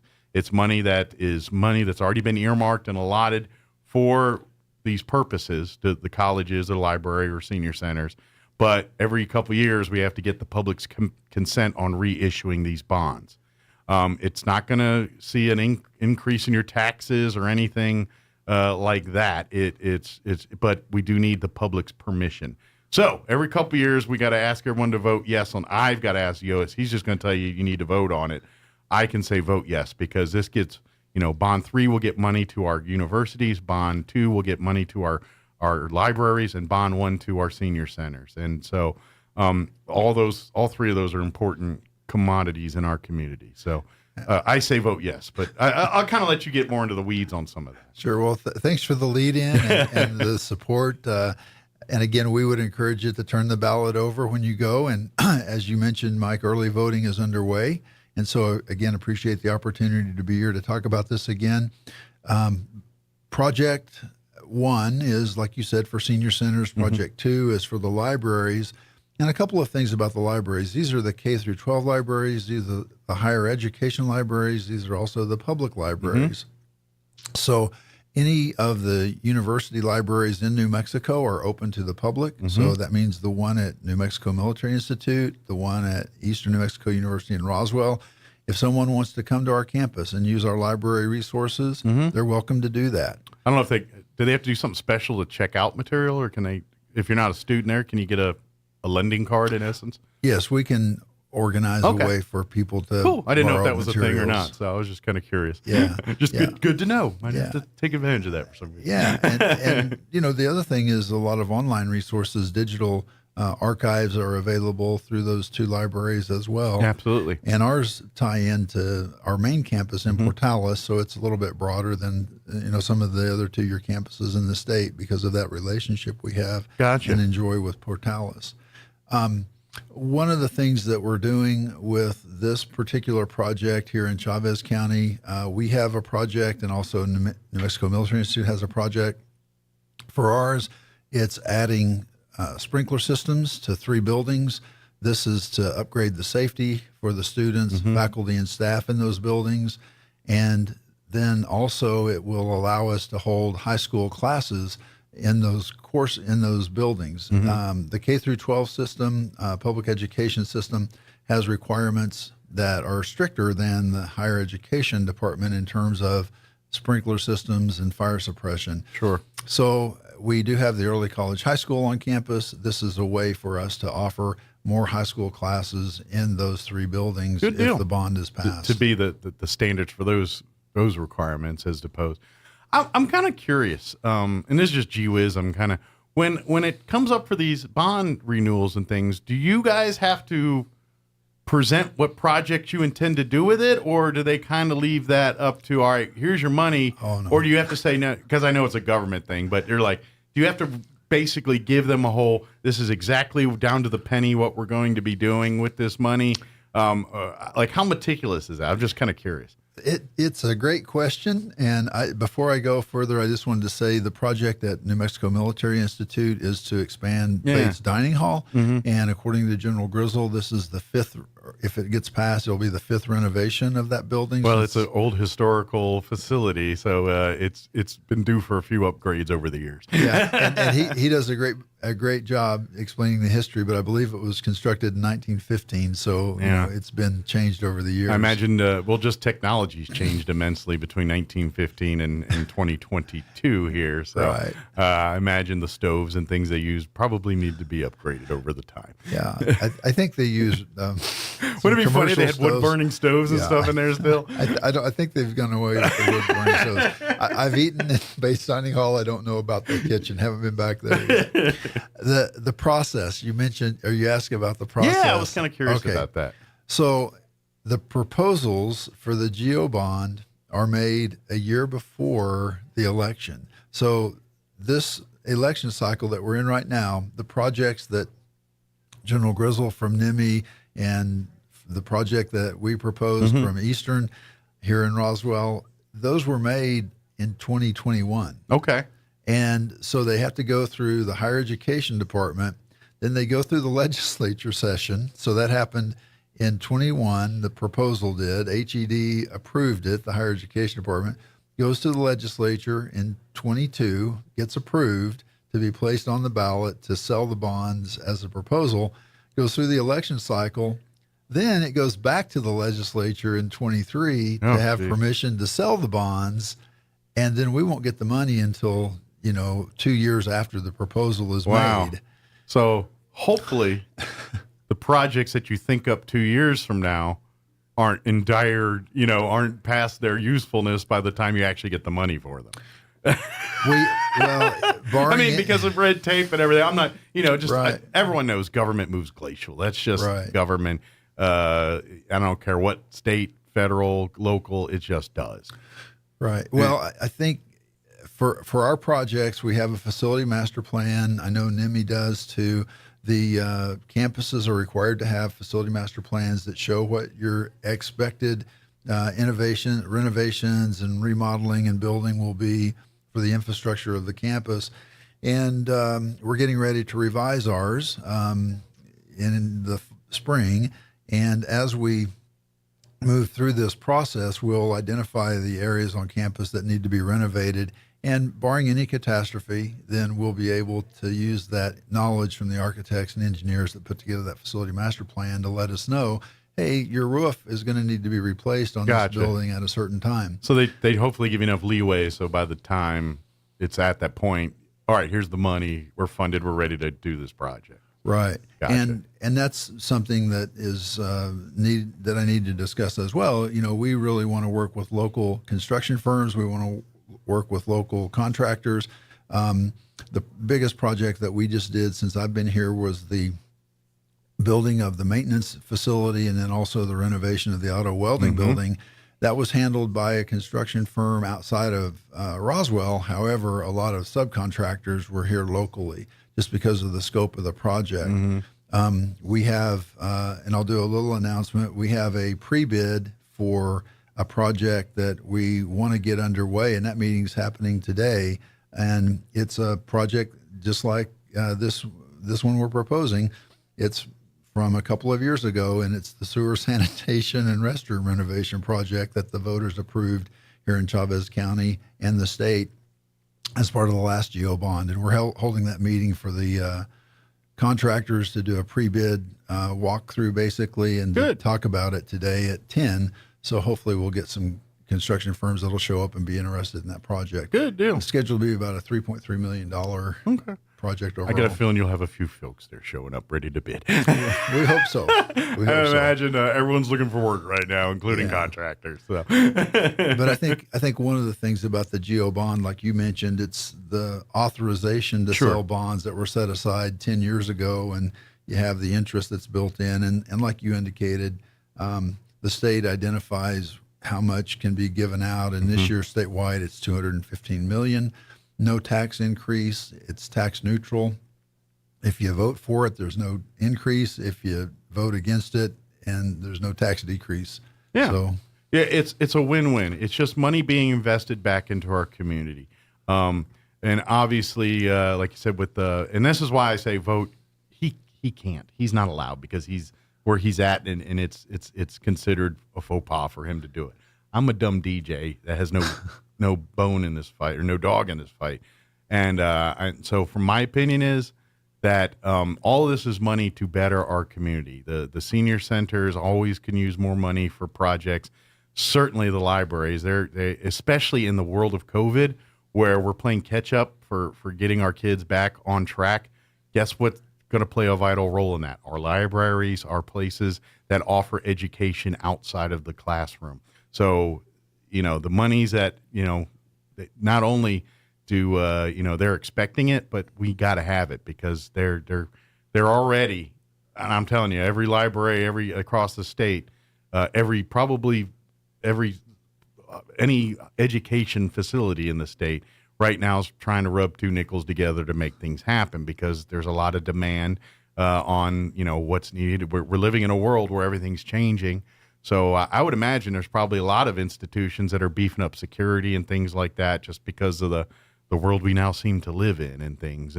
And so all this money is very important. So think even if you're like saying, you know what, ENMR's project doesn't sound that important to me, but guess what? There's about 70,000 other projects that are, probably vital. And I'm not trying to, belittle what you're doing, but even if you're like saying, well, I don't agree with that project. Okay. Well, you're funding every other project in the state too. So please vote yes on all three of these bonds. Let's support these because these are organizations that pick up the slack or create opportunity for those in our community. The role of a senior centers in our state and the world we live in where seniors, it's seniors get isolated when they get older. Friends start dying, the family gets older and they're starting their own kids and world, and grandma and grandpa sometimes are an afterthought there. And so senior centers need to kind of step up the void of creating social lives, creating good mental health opportunities for our seniors. Usually they're the conduit for getting them in touch with things like healthcare and physical fitness and all the things that senior resources, those senior centers are the resource for that. So the money you're voting yes to keep spending is very important to this community. So please, especially all you folks sit there and say, why don't we have this and this? Well, guess what? If you don't fund it, we're never going to have this, and this. So please fund it. So that's why I say vote yes. And another word on the senior centers, you're absolutely right. That socialization is so very important. As people get older, they get more isolated as their family moves away or their friends pass on, and even meals. And that can have a big impact on someone's health if they're not eating regularly or not interacting. And so, there's a lot of benefits to the senior centers. Absolutely. Yeah. You're supporting life by voting yes on these. So please, like I said, Dr. Powell can't say it, but I will. And turn that ballot over and you read it all if you want, but I'm telling you, just vote yes, yes, and yes. And then, dot those 3 yeses and then turn in your ballot. So, I wanted to say one thing. We had mentioned the paramedic program, and I was in Santa Fe over the weekend and yesterday in meetings to talk about workforce development and career tech ed. But I know that there was a fire down in Lake Arthur, and one of the things that happened, I saw it online, is that a lot of the firefighters and first responders from around the area went to work this structural fire down in Lake Arthur. And that's one of the things about the community colleges. So the fire chief in Lake Arthur is Justin Powell. Well, guess what? He's one of our faculty members on our paramedic program. And so it's just their experience and education. It's not like you're going to school and having, someone who just finished a bachelor's degree and is working on a master's or a doctorate as a graduate assistant teaching the classes. And that's one of the benefits of the community colleges, because our faculty are going to be either holders of master's degrees or doctorates, or they're going to be certified in their areas with years of experience. Exactly. Like I'm pretty sure pretty much everyone in your nursing or EMT or your medical program, I would say almost to a person, every one of those had a big, extensive career in that industry before they're now here teaching what they've been doing for years, And so that speaks something with the experience. And not to, try to cheapen professors' knowledge, all that's great, but it is a lot easier to try to learn something for someone that literally been doing it as their main staple for 20 plus years or whatever it is. It's just that experience, that wisdom. You can't match that with anything else. And that's why you got to respect old people, youngins, because the wisdom we gather making dumb mistakes all our whole life is going to help you. Well, as an AARP card member, I'll just say, okay. Okay. Appreciate that. But, we're running short on time here. Can you start registering for spring semester yet, or is that coming up here? That'll be a little bit later. Okay, I didn't know if it got into November before we were starting to register for spring. But now's the time to think about that stuff. Right. If you're a new student, you're not registered with the college, now's a perfect time to go talk to the counselors, talk to the folks, get enrolled. And that way, here in a couple of weeks, you can start picking your classes and getting ready for that first semester.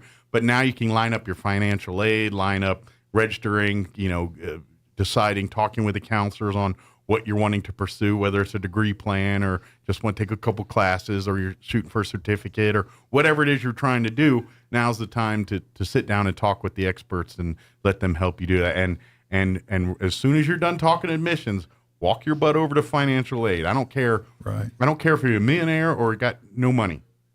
Go talk to financial aid. There's probably a scholarship or two that can help you, even if it's just a couple $100 to pay for books.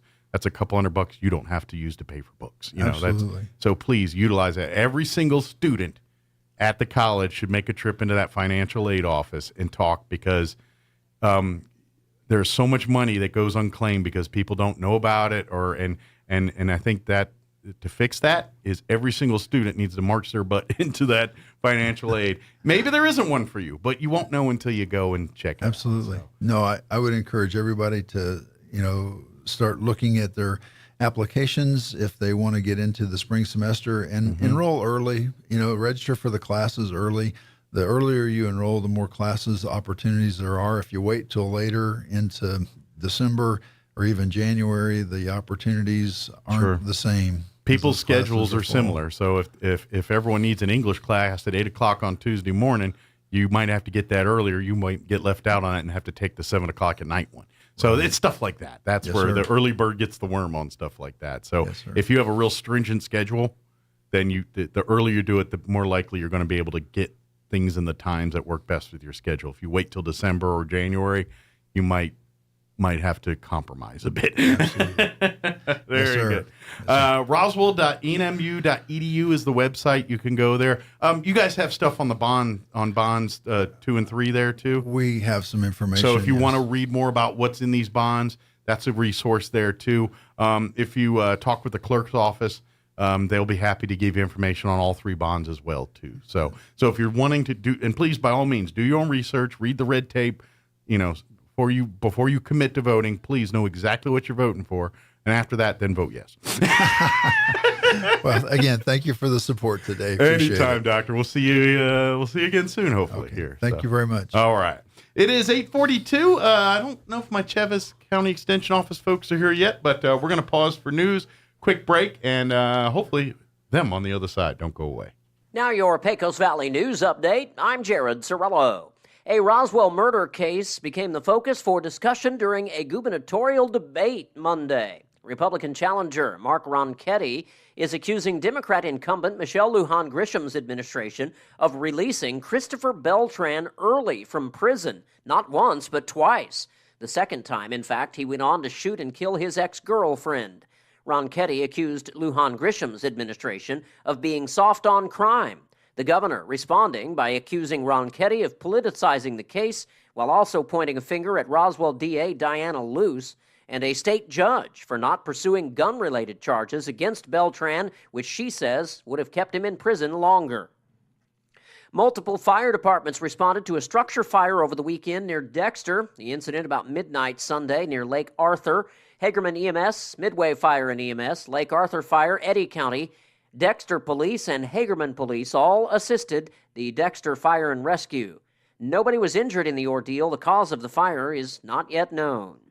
You're up to date. I'm Jared Cirillo reporting. Hi, I'm Dr. Keon at Carabelli Dental. Same-day smiles are what we do. My passion is helping patients chew, talk, and live with confidence. That's why I'm one of the few doctors in the U.S. who can create beautiful same-day smiles with the latest digital implant technology. This procedure is life-changing. Just ask Sean. Hi, I'm Sean. I've been that voice that you've heard on the radio for most of my life, but I'm also a dad to 2 amazing kids. I've had a million reasons to smile, but in all my old pictures, I was never smiling. Truth is that life of improper care and being dealt a bad hand genetically left me practically with no teeth. It affected everything from the way I ate, the way I talked, and of course how I interacted with people. And that's where Dr. Keon and Carabelli stepped in. They eased my fears. They explained every step of the process in a way that I could understand, and they made me feel almost like I was part of the team. And now, I can't stop smiling. I have so much more confidence, and I love looking in the mirror now. I can't explain how much of a difference Dr. Keon's dental implant process made for me. Our team can help you find your smile too. Come see us at Carabelli Dental, 575-622-4455. A Greek-Canadian man invented the Hawaiian pizza. His name was Tex Colorado, and he's from Detroit. Here's Mike Winters. And good morning. It is 8:44, and we got the trifecta in today. Tamara, Drew, and Andrew from the Chavez County Extension Office this morning. Morning, ladies and gentlemen. How's everybody doing today? Good morning. Good morning. Good, good, good. So, you look a little happy. You look chipper. Yeah. Feeling I think good. that's Had 'cause coffee. Fair Had is coffee. over. Fair week's Oh, done. well, that too. And you guys are done. You've fared well. And I'm thinking, so did you all get a little bit of a break after the fair, or was it back to the grind with the other stuff that you guys do? Yeah, back to the grind. Back to the grind of long everything. list of phone calls I needed to make from missing them while at the fair. But playing catch up. Yeah, the stuff playing you catch up. Didn't That's get it. done because Yeah. you were busy out fairing. So Yep. Well, first overall, I mean, yeah, we got a little bit of weather, but I think for the most part, it was a great fair. Oh, I mean, my other than the gosh. fact we got Fantastic. some rain. The livestock shows were great. None of those got rain delayed or Oh, no. because that's all under the ring. Yeah. So yeah, that usually doesn't get interfered with unless some real crazy stuff happens out there. But yeah, all that went down. The kids, I mean, everyone had a great time in that week that I know of. Despite people got a little wet, but for the most part, I think everyone loved the fair this year. It was really good for the ice cream parlor because it made everybody come inside. I'm about to say. And so they got more ice cream. Yeah. Indoor facilities like the ice cream parlor. Yes. And I don't care what temperature it is outside. Ice cream's good. I don't care if it's 20 degrees out or 87 or 102. It's good. It's hard to beat a good milkshake. And to be honest, when it's cold out, you get to enjoy it better because like if it's 102 out, you're like, I got to get this thing down quick, otherwise it's going to be goo. Whereas when it's like 30 or 40 out, you're like, oh, it's like eating ice cream in the freezer. You take all the time you want, just kind of lick it. I'm going to lick it an hour from now. It's still going to be here. So anyway. But everything went well. I'm assuming y'all raised some good money for 4-H. Yes, we did. We were very much supported by the community. So thank you. Thank you to everyone that came in and supported us. Thank you, and to all our lactose intolerant friends that braved the ice cream shop anyway. We salute you. You're heroes. Your family may hate you, but we think you're heroes.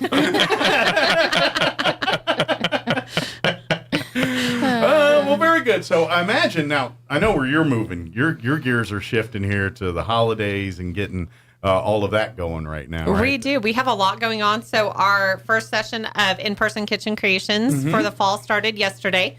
So if they miss signing up, they can still sign up for the virtual one that starts at the end of this month. Okay. And they can do that online. Great. And then next month brings our Christmas showcase. Excellent. Which, by the way, the earlier the sign up, the better on that because it's popular, and it fills up fast, and it's if you sleep, you're going to miss out. So don't do that. The good news is, I'm assuming it's the same this year. That you guys offer 2. We do. We sessions. offer one at 1:30 and one at 6:30 on November 15th. So if you're available during the day, if you're retired or you said I'm calling in sick to work that day, then you can go during the day. We won't tell, we promise. We won't tattle.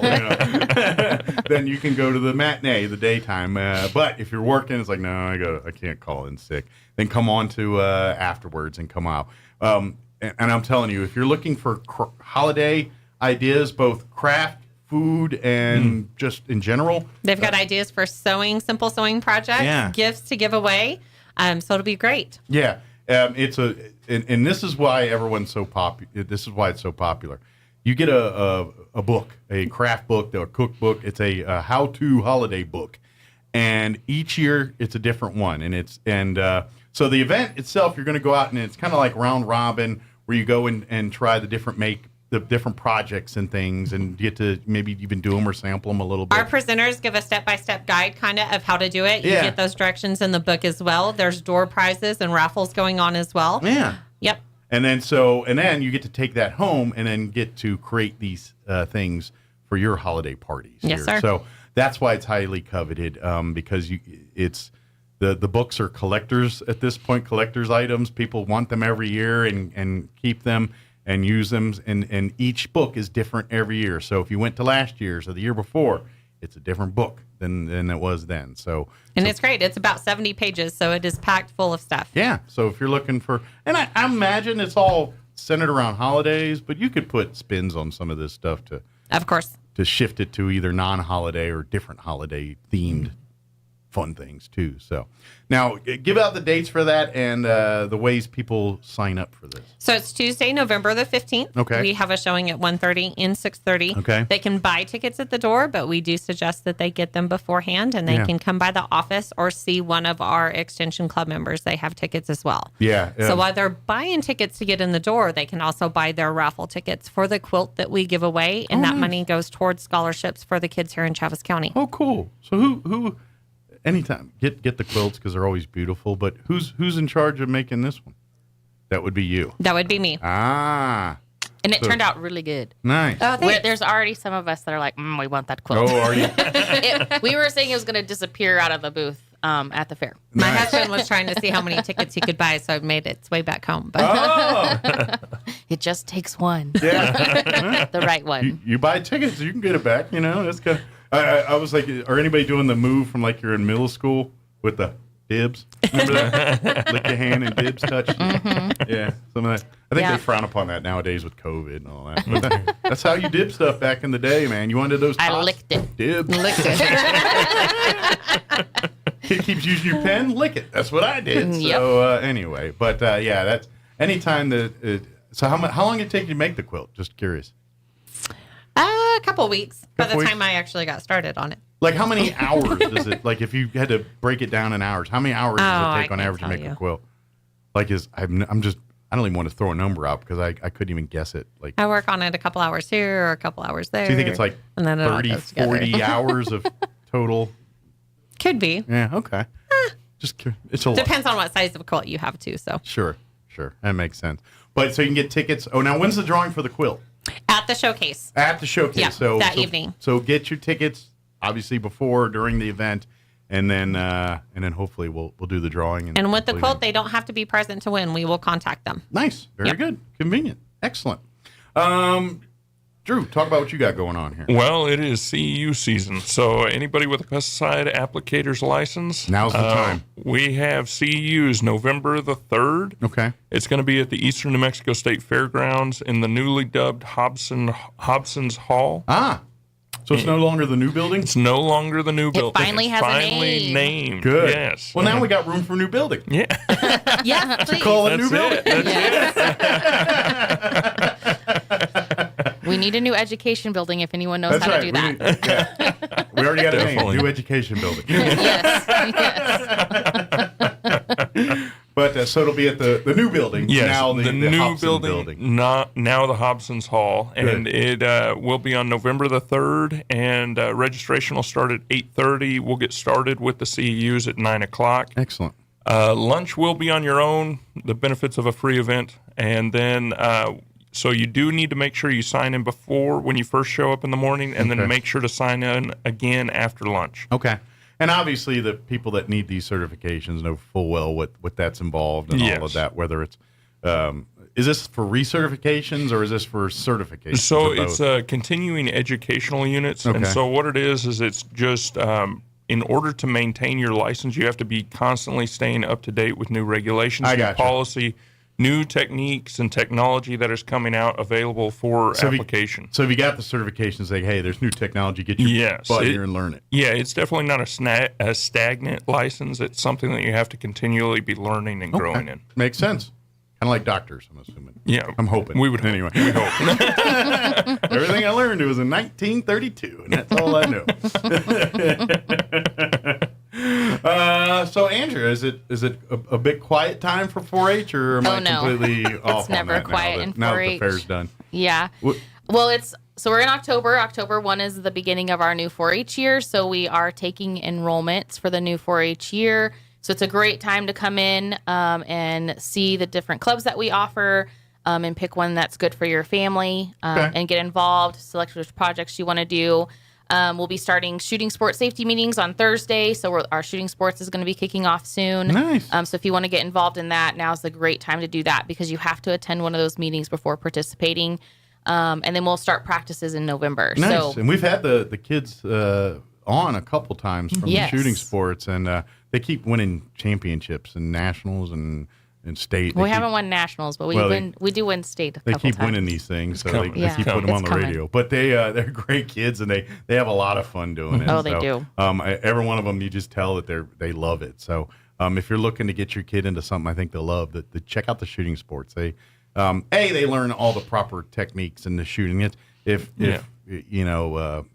every child, I think, that's around firearms or has families around firearms should be involved in classes like this, safety. And this is more of a not class per se, but whether they're around firearms or not, they should be a part of knowing how to handle them. How to be safe around them is important. Yeah, and that's the thing. They have a lot of fun, but they learn the safety. They learn all the proper procedures and treating the firearm, the tool that it is. Yep. And what it and respect the dangers it possesses. But it's so great to watch. And then you hear these kids. I don't know how many times we had them on and where they talk about competition and just the fun they're having and and I think they have as much fun at the shoots as they do getting to the shoots. Yes. Like half the fun is the camaraderie of the team. eating dinner together, or if they have to stay the night somewhere or something like that.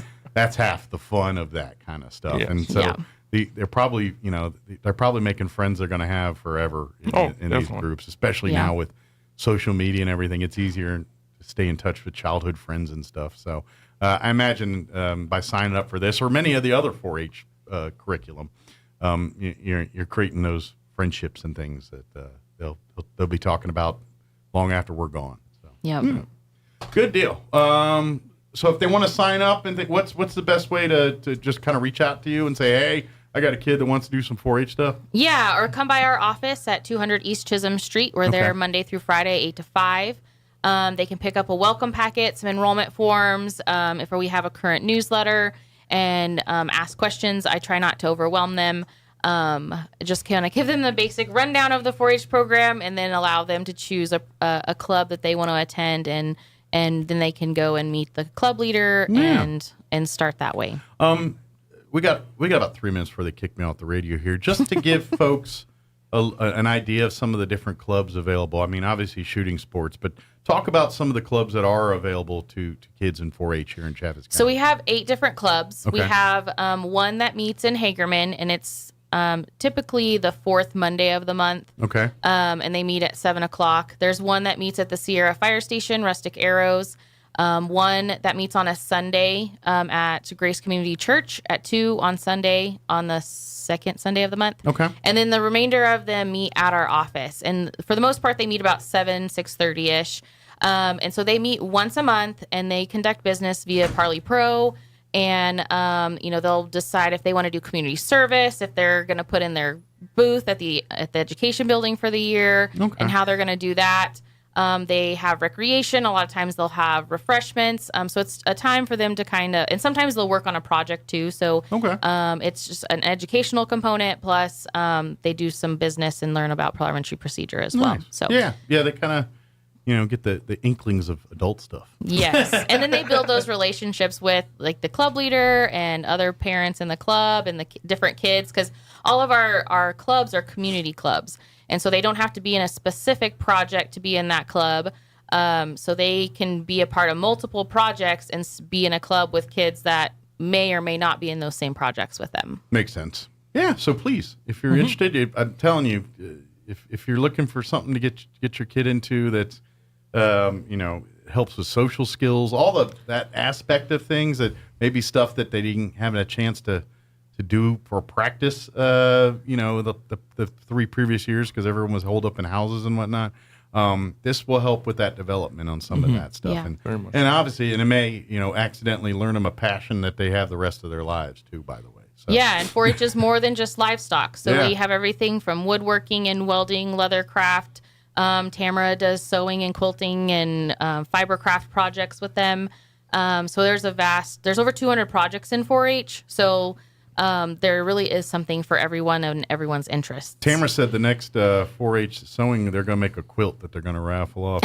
We've done that before. We have. But if they are interested, they can join Andrea and I for 4-H Day at the library tomorrow for origami. Oh, cool. What time are y'all going to be out at the library? 3 o'clock. 3 p.m. tomorrow at the Roswell Public Library. Come on out, do some origami, learn more about 4-H, have some fun.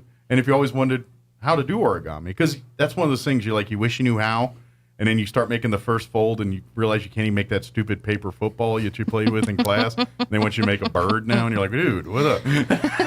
So, or that thing you make. Breaking news this hour from townhall.com. I'm Jared House.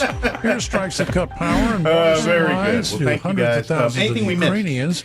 President Volodymyr Zelensky said nearly a third of Ukraine's power stations have been destroyed in the past week, about anything we talked about, give the phone number to the office. The GOP is suing Pennsylvania in a renewed effort to block some mail-in ballots. The state and national Republican parties want to keep mail-in ballots, which lack the voter's handwritten date and outside envelope, from being counted in the November election. The GOP went straight to Pennsylvania's Supreme Court, with barely 3 weeks before Election Day, when Pennsylvania's voters will elect a new governor and U.S. senator. The legal fight has already reached both the U.S. Supreme Court and the state Supreme Court. Greg Clugston, Washington. Abortion supporters want some judges to permit those who are not doctors in North Carolina to prescribe pills for medication-induced abortions. Planned Parenthood South Atlantic filed a request Monday asking that a law be blocked that limits the dispensing from just certain licensed physicians. They say others who work at clinics have expertise to dispense the pills. They say it's needed because many out-of-state residents are seeking abortions in North Carolina following the U.S. Supreme Court's decision striking down Roe v. Wade. State lawmakers and officials defending the pro-life law will get to weigh in. Keith Peters reporting. Germany's Interior Ministry says the head of the National Cybersecurity Agency has been dismissed following reports of possible ties to Russian intelligence. The ministry said Arne Schoenbaum was dismissed as head of the BSI agency. On Wall Street, the Dow is ahead 377 points. The NASDAQ is up by 127. More on these stories at townhall.com. Charlie Dombeck here from Key City Capital. As a practicing CPA for nearly 30 years, I have found that 80% of your ability to grow your wealth is dependent upon two factors: taxes and investment performance. At Key City Capital, we improve investment performance by diversifying capital into off-market investment opportunities in passive rental real estate and alternatives like asset-backed lending. We recover dollars that clients unnecessarily pay in the form of income taxes, creating a lifetime annuity of savings. We are a sponsor of passive, affordable single and multifamily residential rental investments, which are located in Sunbelt landlord-friendly states. These investments are the top choices in a rising interest rate and inflationary environment. They represent a store of value, protecting your capital from market volatility. Learn how we at Key City Capital can help you ultimately grow your wealth rapidly. Connect with me at keycitycapital.com or give me a call at 817-912-1569. Is Shakespeare still relevant to today's students? New Zealand's Arts Council appears to have its doubts after ending funding for a popular school Shakespeare program, arguing it relied too heavily on busy schools, failed to show relevance to the contemporary art context, and relied on a genre located within a canon of imperialism. But many have taken issue with the decision by Creative New Zealand, including Prime Minister Jacinda Ardern, herself a former student thespian. Rhonda Rockster reporting. Facebook parent Meta says it'll sell off Giphy after running out of options to thwart a ruling by UK regulators, who again found that the deal to buy the GIF sharing platform would limit competition and innovation. Britain's competition watchdog had ordered Meta last year to reverse the deal. The company appealed to a tribunal which rejected most of its arguments. News and analysis at townhall.com. An Iranian female competitive climber left South Korea early after competing at an event without a headscarf. Organizers say Elnaz Rekabi didn't put on a hijab during the final of the International Federation of Sport Climbing Asia Championship in Seoul. Rekabi's decision not to wear the head covering came as thousands protest the death of a woman who was detained for her clothing. Reports say Rekabi was scheduled to leave a day later, but her flight apparently had been moved up unexpectedly. A later Instagram post on an account attributed to Rekabi said her not wearing a covering was unintentional. I'm Karen Chamas. This has not been a good week for Liz Truss. Britain's Prime Minister is scrambling to recover her grasp on power after her economic plans were ripped up and repudiated by a Treasury chief whom she was forced to appoint to avoid meltdown on the financial markets. More on these stories at townhall.com.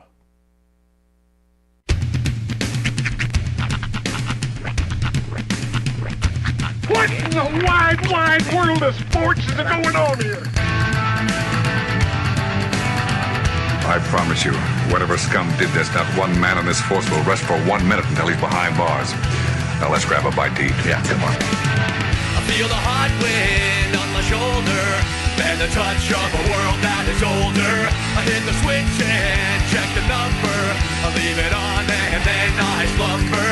I hear the rhythm ringing through it. Flamenco guitar and cumbia music.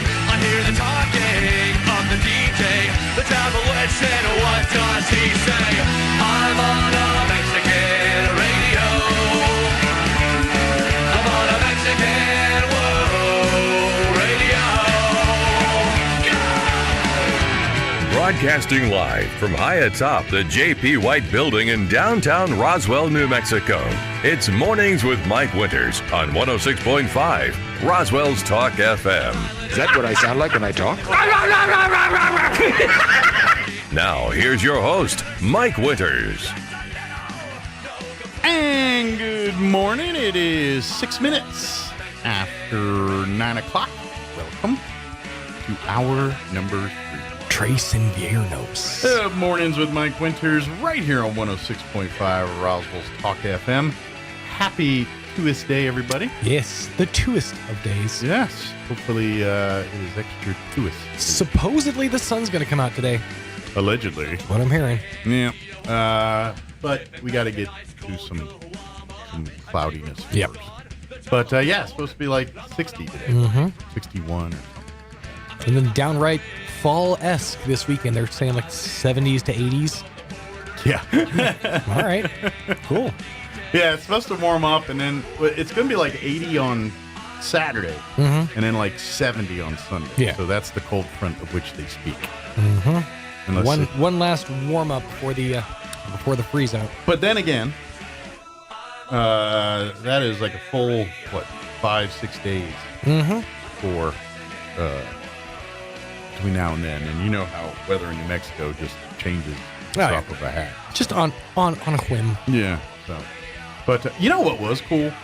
I driving to El Paso yesterday, and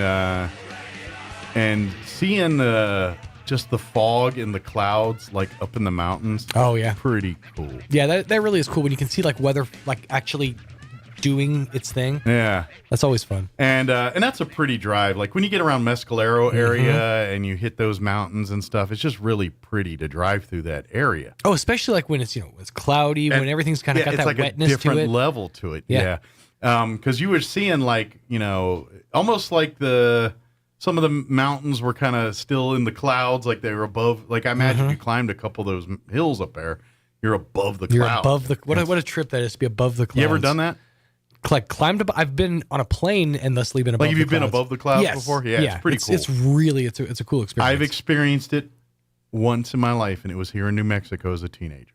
Really? When I was I went to Philmont Scout Ranch, and which up there in Cimarron, New Mexico, and it's a big high adventure base. Most people know it, but because you see it in the news every once in a while because it gets on fire. But yeah, it's one of the largest scout reservations in the country is right here in New Mexico. But and it's you spend 10, I don't remember how many days, but you backpack and hike in the mountains. That's kind of what you do, and you go to different outposts and you do things like blacksmithing and horseback riding and rock climbing and stuff. But so we would, sometimes in those early mornings, and it was summer, so it was probably June time frame. But you're up in the mountains up there, and it's cool. But yeah, that fog would roll in, or the clouds would roll, and we there was one day we were hiking Baldy Mountain, which is a huge. I think it's the tallest mountain in New Mexico, but don't quote me on that. And it's called Baldy Mountain because the top of the mountain it's got trees and everything, except for the top of the mountain is just rock. It looks like it's bald. It's bald. Hence the name Baldy Mountain. Gotcha. Hey, Baldy. So we were hiking up that thing, and we were at the point where the clouds were below us, and I'm just sitting there. It's like like going in the airplane when you fly above the clouds. It's like that, but you're standing. But on you're Earth. actually you're on standing terra firma. on Earth. It is pretty cool. That is so. Neat. And so I was very reminiscent of that going through Ruidoso, Mescalero, that whole area yesterday, and just seeing even some of the fog. Like there was a couple spots where the fog was coming out of the mountain area, and it almost looked like it would be a fire, but it freeze framed where the smoke's not moving. It's just this fog that's just like it's just like almost standing looks, there. It's moving, but because from our distance, I mean, it just looks like it's sitting there. Forced perspective is you're not seeing it actually move, right? Yeah, so that was a cool aspect of yesterday. Was driving and seeing which is a beautiful drive, that stretch there, Mescalero. Yeah, once you get to Alamogordo and El Paso, not much to look at. Yeah, but it literally goes downhill. Yeah. Like you reach the pinnacle of just like existence when you're up near like, you know, in that region with all the beautiful, like the green meadows and the A-frame houses and stuff. And then you're literally going downhill into, well, the rest of New Mexico. Yeah. Oh, and my wife got her log cabin fixed yesterday. It was open. Maple syrup or? No, the restaurant. Oh, in that's Ruidoso. right. Yeah. That's like one of her favorite places, the log cabin restaurant, Ruidoso. Mm-hmm. They serve breakfast and lunch. And the last couple times we tried to go through when we were going, it was closed. Mm-hmm. Like they used to be closed on Tuesdays. Now they're closed on Wednesdays, but we didn't know that. So we showed up on a Wednesday and they're closed. But anyway, we went like her appointment was like 2. Mm-hmm. So we left about 9-ish to go, and we stopped and had breakfast there, and then booked it on to El Paso, and then booked it back. So I'm surprised you didn't try to get hold of another big old biscuit while you were up there. Well, that would have been our backup had unexpectedly the log cabin was closed again. Right. But it was not. So yeah, my you were wife able to get was your there. fix. Like her favorite's biscuits and gravy there. Mm-hmm. That's her go-to. They have eggs Benedict. I enjoy them. That's what I got. That's awesome. That's how I roll. I like it. Let me give you the rundown for this hour of the show. We're gonna get you up to date with the weather here in just a few minutes. Then we're gonna have the folks from Alien Motor Speedway here joining us in just a few minutes. They got the big Monster Truck Nitro tour that's going to be happening out. No, they don't, Mike. It's the Monster Truck Nitro Show. I did it my subdued voice, not my need the edge voice. But yeah, we're going to talk monster trucks. Light it up. They're going to be so it's going to be a lot of fun out Saturday. It's all Saturday. They're going to have a matinee event and then an evening event, and they'll join us here and tell us all about it. I have it on good authority. They will sell you the whole seat. You're only going to need the edge, but they'll sell you the whole seat. I wonder when that saying started. It had to be like, I'm like sure. I was a kid in the 70s when I first heard it. The first guy that did it had to just like pat himself on the back. Yeah. It's just like, do you think there was one really guy good. originally, kind of like the movie voice guy, LaFontaine or whatever his name was? That guy like pretty much voiced all those movies for like any movie trailer for years. It'd be like, in a world. And it was that guy. You think the monster truck guy was like that? I mean, probably. Like all monster truck things. He's like, I got Sunday patented, you know, even though this is on Saturday. Well, they're the people who patent those are very litigious about it. Like, have you ever like looked into how strict Michael Buffer is? Yes, that one I know. On his old saying. He scours the internet for people. Yeah. No, he's got a guy. Yeah. He's got a guy that like constantly is like listening to like local radio stations or like just, you know, checking on things. And he's got like operatives out there who like will report. Yeah. And they're very litigious. Sounds pretty sad. I guess when you make all your money on like 5 words, you want to protect those 5 words. I feel like Michael Buffer's pretty set financially. Well, yeah, but why not make more of it? I mean, especially when that is your brand, when you can like, you know, sell merch on that. So what happens when he dies? Does he like let's get ready to rumble to another family member? I like to imagine he's probably already sold his likeness and voice and that phrase to some AI company that's going to like use it in perpetuity and things. Like Bruce Willis? Yeah, which turns out that was actually like a hoax. Like he didn't actually do that. Oh. The companies came out and said, no, we didn't do this. We want to now, but we didn't do this originally. So no Hollow. No Hollow Willis. Hollow Willis. Oh, that would have been a good one. What you talking about, Willis? I love combining genres and things. I'm getting hot, and I don't even have my headphones on. I might have to open that window a little bit. I'm sitting here sweating, and I'm not doing anything. It's getting stuffy in here. Yeah. All right, it is 9:15. Let's go ahead and get you up to date on the weather. I'm meteorologist Steve Hamilton with your Pecos Valley weather. A few clouds to start the day, but we have high pressure on its way back into our area, so we'll have some sunshine by afternoon. Pretty comfortable daytime highs in the low 60s and a little bit breezy. We'll drop into the low 40s for the overnight hours and clear, and then right around the 70-degree mark for the afternoon high on Wednesday and Sunday. We'll move into the mid-70s with fair weather on Thursday. That's your latest forecast. I'm meteorologist Steve Hamilton. Thank you, Steve. Currently 53 degrees here in Roswell. Humidity is at 89%. Winds are calm at the moment. We are looking at a pretty nice day once all this fog and everything kind of burns off. So mostly cloudy this morning, gradually becoming sunny. High of 62 today with winds out of the south at around 5 miles per hour. Mostly clear tonight with an overnight low of 42. South winds at around 5 miles per hour. Wednesday, mostly sunny and 72. Winds out of the south at around 5 miles per hour. Tomorrow night, partly cloudy, overnight low of 44. Southwest winds at around 5 miles per hour. Thursday, sunny, 75, with winds out of the northwest 5 to 10. Friday, sunny, highs right around 79, 80 there.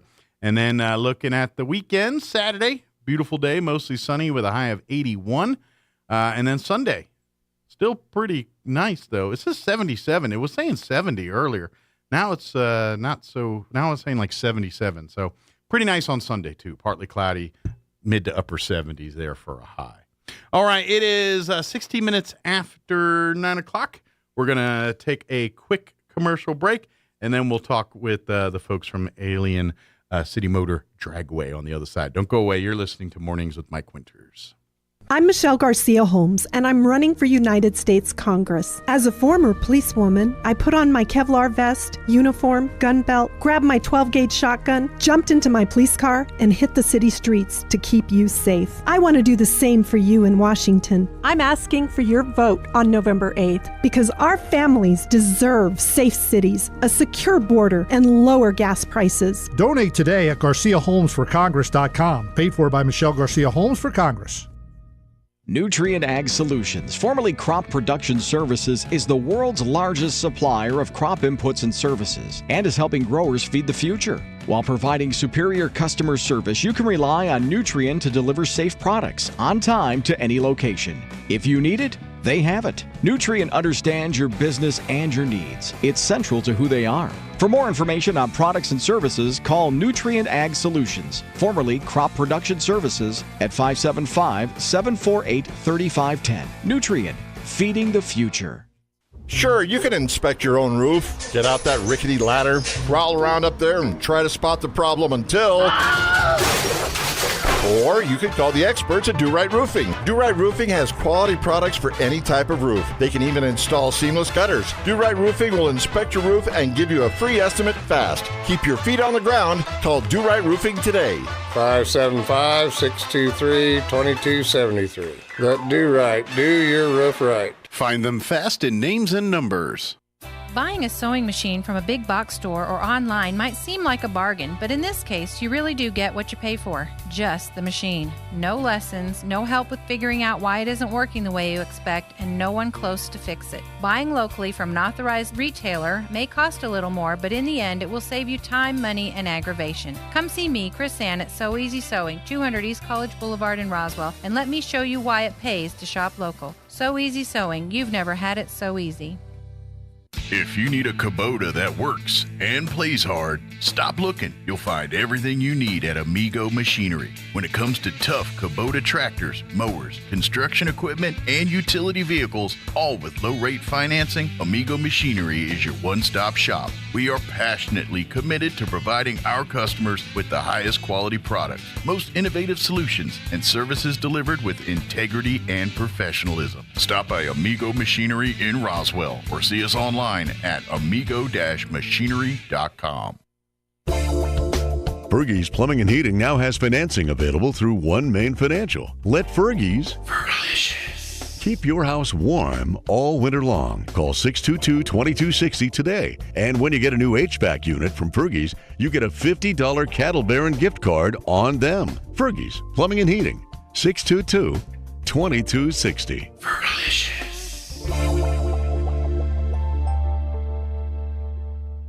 There's at least one thing most New Mexicans agree on. Our schools have a long way to go. That's why Governor Michelle Lujan Grisham is breathing new life into public education with initiatives that support our children from their first baby steps to promising career paths.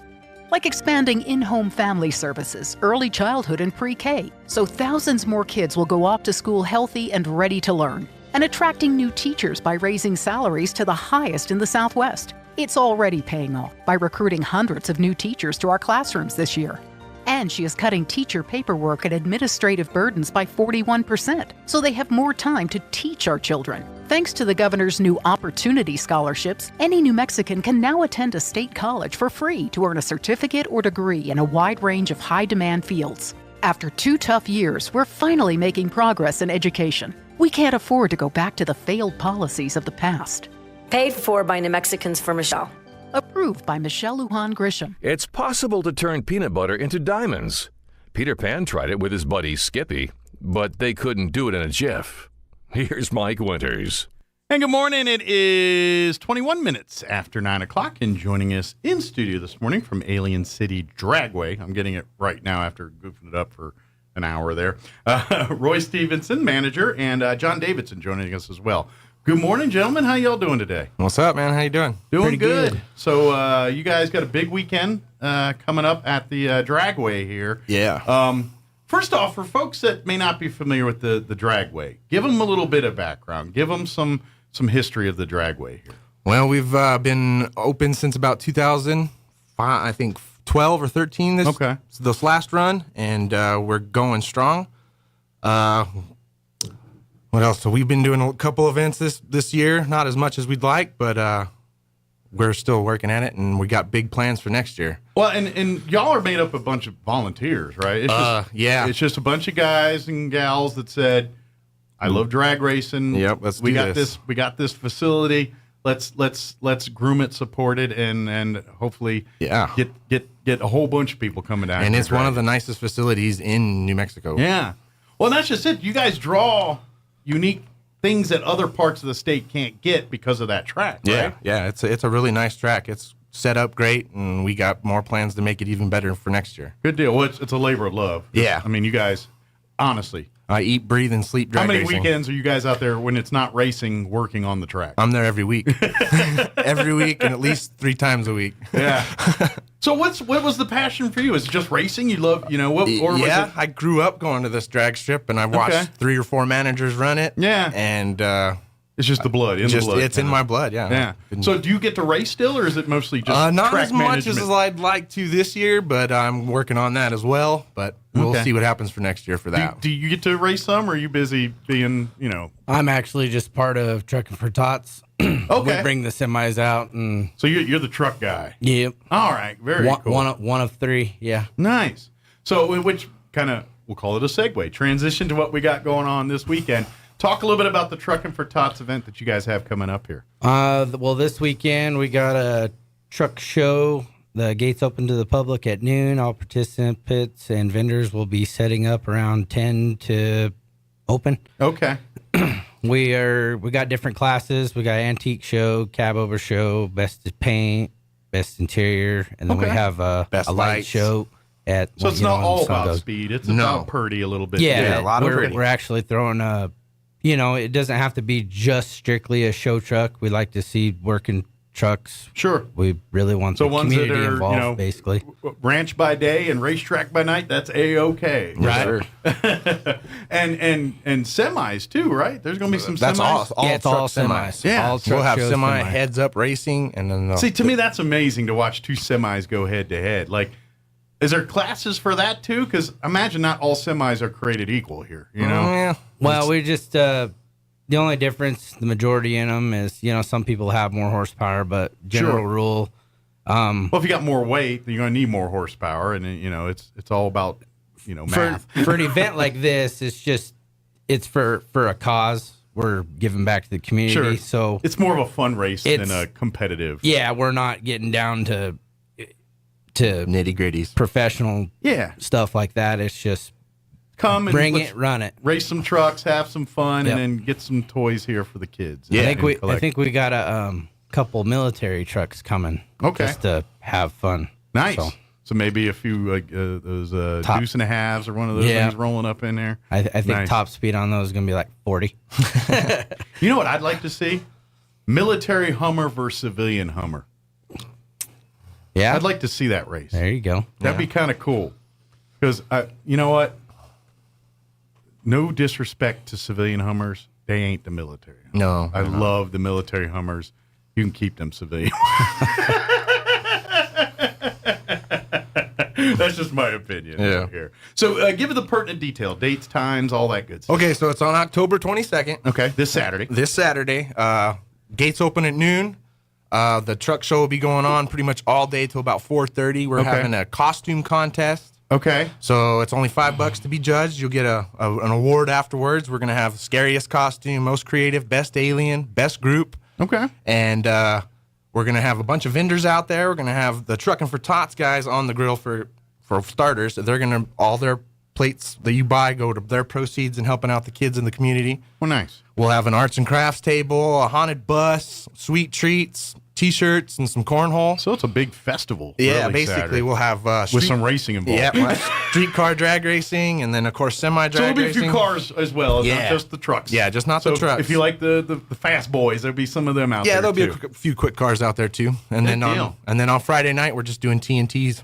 Excellent. So you can bring whatever you want and race down the track as much as you want for only $30. Nice. So come out, come hungry, because I imagine there's going to be plenty of food vendors and all kinds of stuff out there. And bring some toys for the toys and bags of candy, because we're going to also be doing trunk or treating with all the semi trucks. Okay, so bring you a bag of candy and probably a new unwrapped toy. Yeah, unwrapped toy. The values don't go over $20-$30. Yeah, nothing. Yeah, don't buy them no expensive crazy stuff. PlayStation or something. Yeah, don't bring no PlayStation 5. That'd be cool, but I don't recommend that. I appreciate your generosity, but it's just going to make some people mad when they give that. I want that. Why did I end up with this and you got a PlayStation? Yeah. And we'll also have the Matthew Palmer Band out there from like 4:30 to 6:30. Nice. They're great if you've never seen them live. Yeah. I've had a chance to see them multiple times, and they're a nice three-piece. They do what I love is not only does his original stuff, but he kind of has that blues classic rock, but it crosses. Like I've heard like 90s grunge to like, the 70s and 60s, classic rock. I think his style of music would fit in perfect where we're at. Yeah, I think so too. Yeah, I think good stuff. I think a guy racing a semi-truck would love to listen to the Matthew Palmer Trio. Yeah. But can I get a few shout-outs to some of the sponsors and stuff like that? Please sponsor. I would like to thank Truckin' for Tots for teaming up with me to help me do this whole event. It's for an awesome cause. The Dexter Fire Department, Creative Community Dancing Light Promotions, the Crash Site Candies, Dandy Dairy, Roswell Community Disaster Relief, Hustlers Anonymous, Chance Materials, Tate Branch, J&S Mechanical, Two Brothers Landscaping, and Sunwest Refrigerations. Those guys, without all those guys' help, I wouldn't be able to do any of this. The generosity, donations, labor, whatever, each one of these provide. And they get it because they know that you guys are just out here trying to do, have fun and do good we're trying to things give for the community. some the people of Roswell something to go do. Yeah. So while we got you here, talk a little bit about Trucks for Tots and what when you're not out at Alien Dragway, what are you guys doing? We got regular jobs. Most of us are going to work every day, driving truck. Okay. Do you guys have meetings and is it that organized, or you just say no? We're a bunch of guys. We truck and collect toys and around the holidays. We actually have meetings held at the Dexter Fire Department. Okay. In Dexter. So are you looking for new members? People that are truckers as well, or are you kind of good on volunteers right now? Actually, we have a small board. It's Jimmy Rodriguez, Joanna Rodriguez, Mario Regalado, and myself. Okay. So far, as we take on more for Southeast New Mexico, we could be venturing out into. So you're kind of growing here, and this is our second year. Good deal. Our very first year was during COVID. We just threw it together and did a small deal at Lake Van, and then we decided to just help out where help was needed, and you said, you know what, maybe we can turn this into a regular thing. So, very cool. So it kind of spawned from COVID then a little bit. Yeah, pretty much. I like it. Very good. And then obviously, truckers and what you guys do kind of does line up with the Dragway here and what's going on there, and every weekend they're out having fun and doing stuff out here, and say, hey, let's it's like peanut butter and chocolate. Let's put it together and see what happens. Yeah. And now we're gonna have a fun weekend of trucks racing and collecting toys and like you said, a whole carnival with a bus, a haunted bus and trunk And I even and all have kinds of word. stuff. I even got word there might be a monster truck on the property. Okay, so there might make its way over. Yeah, one might make its way over to us. Well, hopefully, with all the rain we've had, maybe there's stuff off track they can. Oh, well, I might let them do some donuts or something. I ain't scared. It's like, don't you get on my track with that thing. But right here in the middle of nowhere, you tear that up. Yeah. I'm curious. I mean, I imagine you're always looking for more folks to volunteer and come and be a part of the dragway, right? Yeah, I mean, I'm always looking for help. So, I mean, we do I'm all sure the maintenance on the track ourselves and stuff like that. And I'm short on equipment for getting stuff ready for races. Sure. So, I mean, any help is guaranteed. And you can always call me. My number's on the Facebook. So I'm kind of curious. What is it? Just a group of you guys that do this, or is there like a board and official? And Well, all that, or is it I'm technically on the board too. Yeah. There's only 3 of us that are on the board. And, Okay. And they kind So of. it's pretty grassroots. It's very grassroots. It's not, like a well-oiled, No, we don't have huge institution help or here. nothing like that. So. Just a bunch of guys said we have a passion for racing, Yep. and we have a desire to keep this historic track going. Yes, sir. And that's part of it too, is because, like we said, it's a historic track. It's one of the nicest in the state, and if you guys don't manage it or maintain it, then who is? And it goes the way of the dodo, and next thing you know, people are like, man, we don't have a place to drag race anymore. Yeah. And we got to go to Santa Fe or wherever. I got to haul 4 hours away. Yeah. One thing that I know the track is looking for sure is a sweeper. So if anybody has an old sweeper laying around, okay, kind of like the street sweepers. The street sweepers. Yep. Okay, Yes. I got you. Not a Zamboni. No. Don't confuse the two. Just that sweeper with a brush would be freaking amazing. anything that's laying around that wouldn't take much to get going or Sure. sell it. I imagine anytime the wind or anything weather like that. picks up, you got to thoroughly clean that every track time. You got Yep. all that dust from the airport that comes across there. Yeah, and I spray sticky stuff on there, which adheres the dirt. Yeah. So. Well, and let's face it, depending on the types of vehicles that are racing down that track, but you start getting into the dragsters and they're doing 200-mile plus. Yeah, we're going to down have that some of track. those November 4th and 5th. Yeah. Too. And Jet car, too. When they go that fast, a thing like a pebble in Yep. the street is a bad deal. Yeah, it can change everything. Yeah, especially if they're getting into jet engines, because I was in the Air Force, and jet engines suck things up really easily. And if that intake is low to the ground, it will suck up rocks and things, and what we called FODing out the engine. I don't know what you guys call it, but foreign object damage. FOD, it's military. You got an acronym for everything. And so, and I'm sure with these cars, it's a similar kind of deal where you guys have to really meticulously make sure that track has no kind of debris or any kind of dirt on it, because the equipment that's going down it can be that sensitive sometimes to it. Yes, sir. So I imagine that is that's definitely a labor of love. As a person who's done my share of FOD walks, I don't want to. It's a lot of labor for sure. Yeah.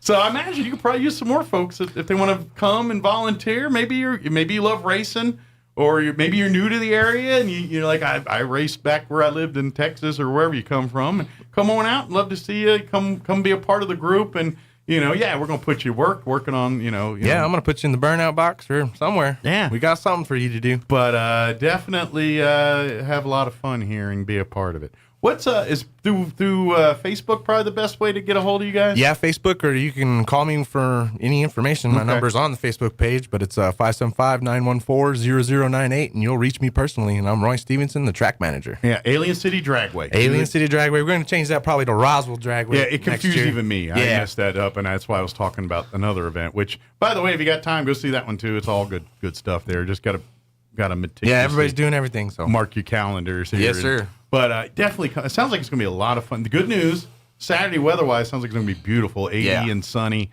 so it won't be too hot, won't be raining. Come see them trucks. They're going to be bad. Bad. Yeah, I'm curious, like what's is it, like I said, do the guys show them off more as show or more for racing, or like what's, I imagine you get some that are both, that want to do both. I know personally the Dandy Dairy Group, their trucks that they haul hay with are some of the nicest trucks you will see around here. They are really, really top. So they're nice trucks. hand work trucks. Oh yeah, and they haul the hay. See, that's right. If I had a nice truck, I'm almost nervous that mess it up. Yeah. You know what I mean? It's like, I don't want to do real work of this because it's going to mess it up, you know? I get a beater truck to do my real work and then, you know, use this to cruise around. But then again, isn't that also defeating the purpose of owning a truck? Yeah, I mean, if want you're not to show willing that to get bad it boy dirty, off. then why the heck do you have a truck? Yeah. You know, so it's even dirty, they look good. That's what well, like I'm a Jeep. I have a Jeep Wrangler. I've been a Jeep Wrangler guy my whole life, and my wife's like, "Why is it always dirty?" I was like, "Because it's a Jeep." Yeah. It's like, why am I going to be spending hours detailing a Jeep? But so come on out this Saturday again. What time's everything starting? 12 p.m. at noon. So yeah. Oh, give the directions for folks that may not. It's at 72 Lane May. It's out there by the airport off YO Roads. Yes. So keep going south. And we got signs out there that say signs. Dragway, and that'll point you right to us. Yeah.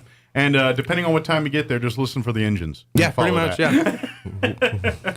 And if you guys have any questions about Trucking for Tots, they also have a Facebook page. You can contact anybody on there. If Can they make donations? Yes, maybe they can't. Certainly. They're going to be out of town or whatever, but want to donate toys. Yep. There a way to get those to you through the website or the Facebook? Yes. Excellent. They can contact Jimmy or Joanna on the Facebook page. More than welcome to make the checks out to Trucking for Tots. Nice. So how far do you guys go out with your giving out? Is it like all of like Chaves County, or is it? So the very first year we just did Dexter. Last year we did Dexter, Hagerman, Lake Arthur, East Grand Plains. Oh, nice. So it's growing a little bit each year. Yes. And this year, I know we're going to add another school, possibly two. I'm not sure exactly which ones just yet, or the team will decide. They're debating that. Right. We just need to see how the fundraising goes, what we get in for money. We don't want to take on more. We don't want to promise more than what we can take on. Sure. I would imagine, because money always helps, because they probably use that to fill gaps, like because you get toys collected. Yes. And if you get a bunch of people that donate boys' toys, you might be lacking on girls or young girls, or you know what I mean. So the money goes to fill that gap. It's like, well, we got a bunch of toys for 8-year-old boys or boys, but we're missing stuff for girls. Then you guys can go to the stores and buy toys that girls of that age would be more into. So that being said, if people donate, is there ones you're usually lacking more of than others that you could use? Like if you say, hey, if you're going to donate, get me this. This is one we generally need a lot of but don't get much of. Is for like teenagers, girls. I mean, is there a certain genre or type of toy that don't get as often that you have to end up buying more of? You know, the person that would know that question would be Joanna Rodriguez. Okay. She kind of controls the age groups. She knows. Do me a favor. Ask there. her that question. Put it up on your Facebook page, and that way people can. Because I imagine some people like to earmark it and things, and that way they can help you out a little bit more specific and say, okay, they don't get as many girl toys, so I'm going to bring some of those. You know, or toys for like 2-year-olds. I'm going to bring some of those. What we've been doing was taking stuff to the school and having the kids take home a piece of paper, kind of give us a head count. Like a wish list or a head count. Yeah, okay. And then we kind of get a idea there. I just got a funny feeling this weekend when you come out to the Dragway, a lot of people are going to bring you a lot of toy trucks and cars and things that they think are cool, which they are, but not every kid's going to be into that. They got Barbie cars too. Right. They come in pink. I ain't going to lie. When I was a kid, I was kind of jelly that I couldn't get the Corvette. Yeah. I was a little bit jealous. I was like, dude, why does it look wrong for me to have that Corvette? We could paint it red for you. You know what? We could easily. I have markers. We can fix it. If anybody has any question about anything, again, best resource is look for Alien City Dragway on Facebook.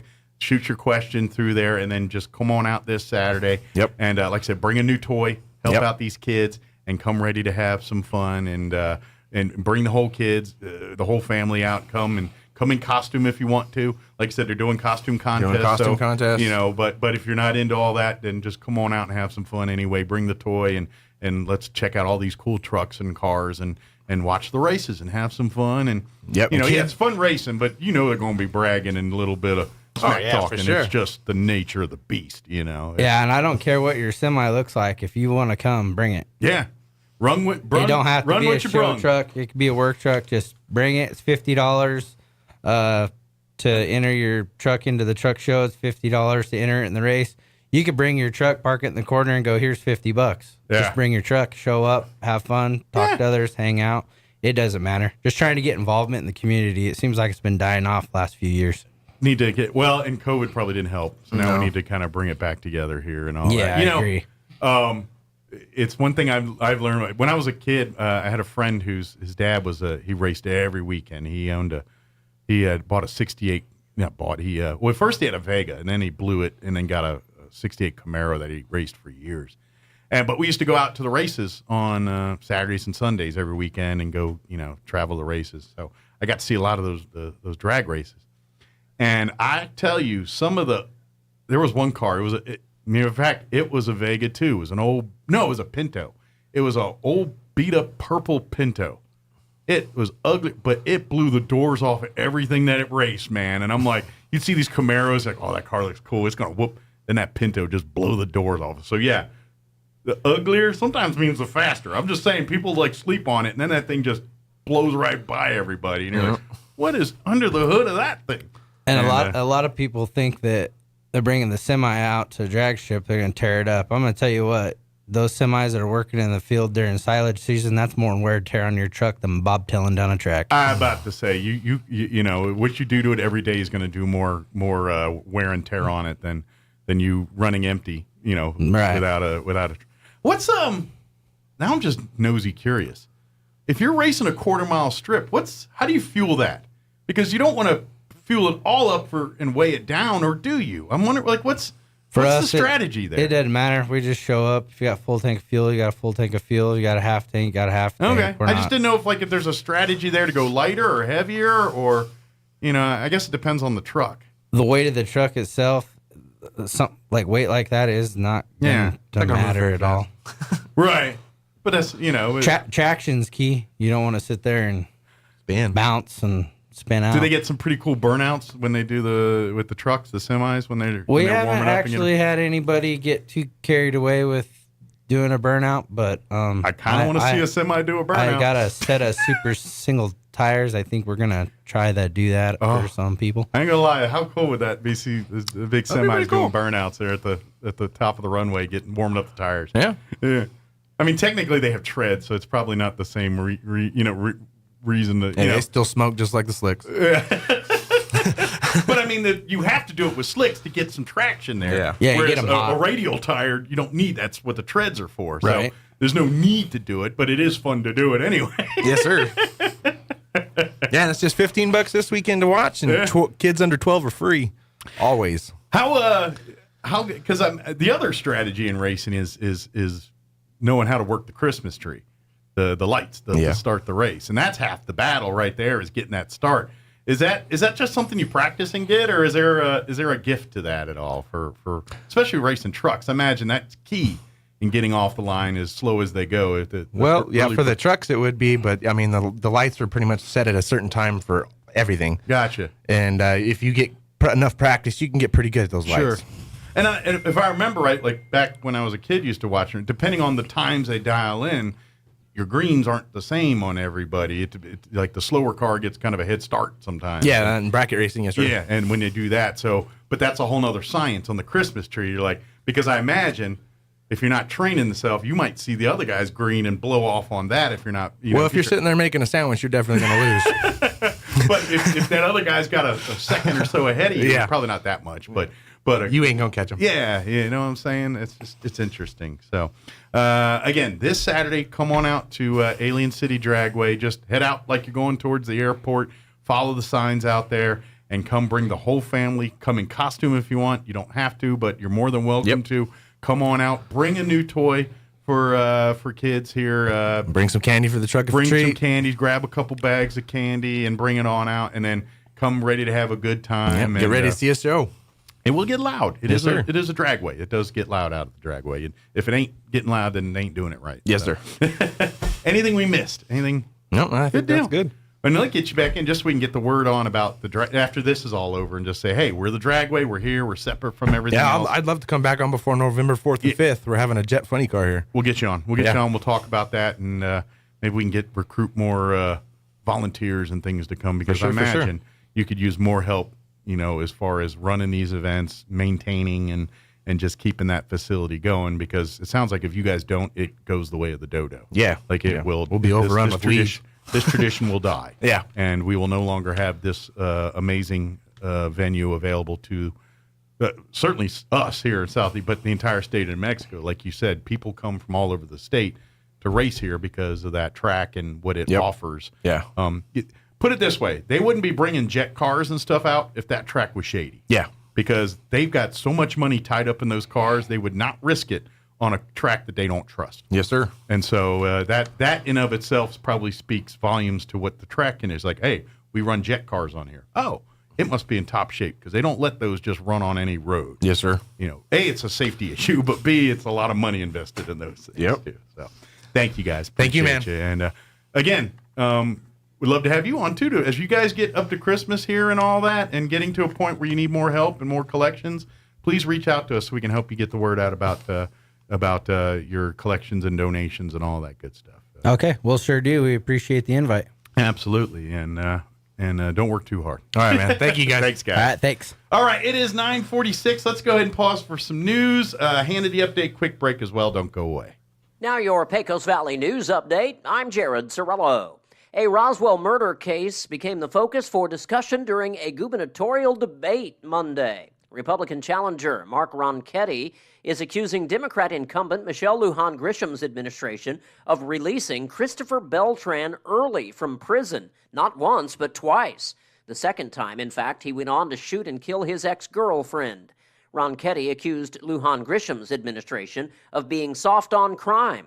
The governor responding by accusing Ronchetti of politicizing the case while also pointing a finger at Roswell DA Diana Luce and a state judge for not pursuing gun-related charges against Beltran, which she says would have kept him in prison longer. Multiple fire departments responded to a structure fire over the weekend near Dexter. The incident about midnight Sunday near Lake Arthur. Hagerman EMS, Midway Fire and EMS, Lake Arthur Fire, Eddy County, Dexter Police, and Hagerman Police all assisted the Dexter Fire and Rescue. Nobody was injured in the ordeal. The cause of the fire is not yet known. You're up to date. I'm Jared Cirillo reporting. Waking up on the right side. This is the Sean Hannity Morning Minute. This election should be, are you better off than you were just, 19, 20 months ago? Because the obvious answer is no. The economy sucks. Record high inflation, record high gas prices, wide open borders. We have record high murder rates, record high violent crime, record high robberies, record high raping. Are your schools any better off with this woke education and indoctrination? Are the borders any better off? Tell me where you think that these people have been successful. Because if you don't participate, I can't do it on my own. I can't go in and vote for you. If I do, I will be arrested. I'll never come out of jail again. From coast to coast, from sea to shining sea, it's the Sean Hannity Show. You know, there's something about fall that makes me want my house to feel more like home, and that's why my fall project is new custom window treatments from our friends at Blinds.com. Ordering online shouldn't mean sacrificing style or service, and Blinds.com has a premium selection of blinds and shades and shutters and drapes. They're easy. They make it affordable. Shipping is always free. Just go to Blinds.com right now. Save up to 40% off site-wide now through October the 18th. And all vertical blinds are 45% off. Rules and restrictions may apply. Finding great candidates to hire can be like, well, trying to find a needle in a haystack, but not with ZipRecruiter. Its powerful technology actively finds and invites qualified candidates to apply to your job. So while other companies might deliver a lot of hay, ZipRecruiter finds you the needle in the haystack. See why 4 out of 5 employers who post a job on ZipRecruiter get a quality candidate within the first day. Try ZipRecruiter for free at ZipRecruiter.com/free. That's ZipRecruiter.com/free. I'm meteorologist Steve Hamilton with your Pecos Valley weather. A few clouds to start the day, but we have high pressure on its way back into our area, so we'll have some sunshine by afternoon. Pretty comfortable daytime highs in the low 60s and a little bit breezy. We'll drop into the low 40s for the overnight hours and clear, and then right around the 70-degree mark for the afternoon high on Wednesday and Sunday. We'll move into the mid-70s with fair weather on Thursday. That's your latest forecast. I'm meteorologist Steve Hamilton. With the Wall Street Business Report, I'm Jeremy House. As the value of the U.S. dollar soars, other currencies around the world are sinking by comparison. Professor Manmohan Sodhi with City University of London's Bayes Business School says inflation and the surging dollar are creating uncertainty all down the supply chain. People buy goods, they sell goods, but there is a difference in time between them. If during that time the currency changes, the manufacturer or the buyer can lose money. The U.S. Federal Reserve's interest rate hikes have led to higher rates on U.S. government and corporate bonds. Industries across France went on strike Tuesday to push for pay hikes that keep up with rising inflation, ramping up the clash between workers and the government after weeks of walkouts that hobbled oil refineries and sparked gasoline shortages around the country. And the Paris Auto Show is back. For the Wall Street Business Report, I'm Jeremy House.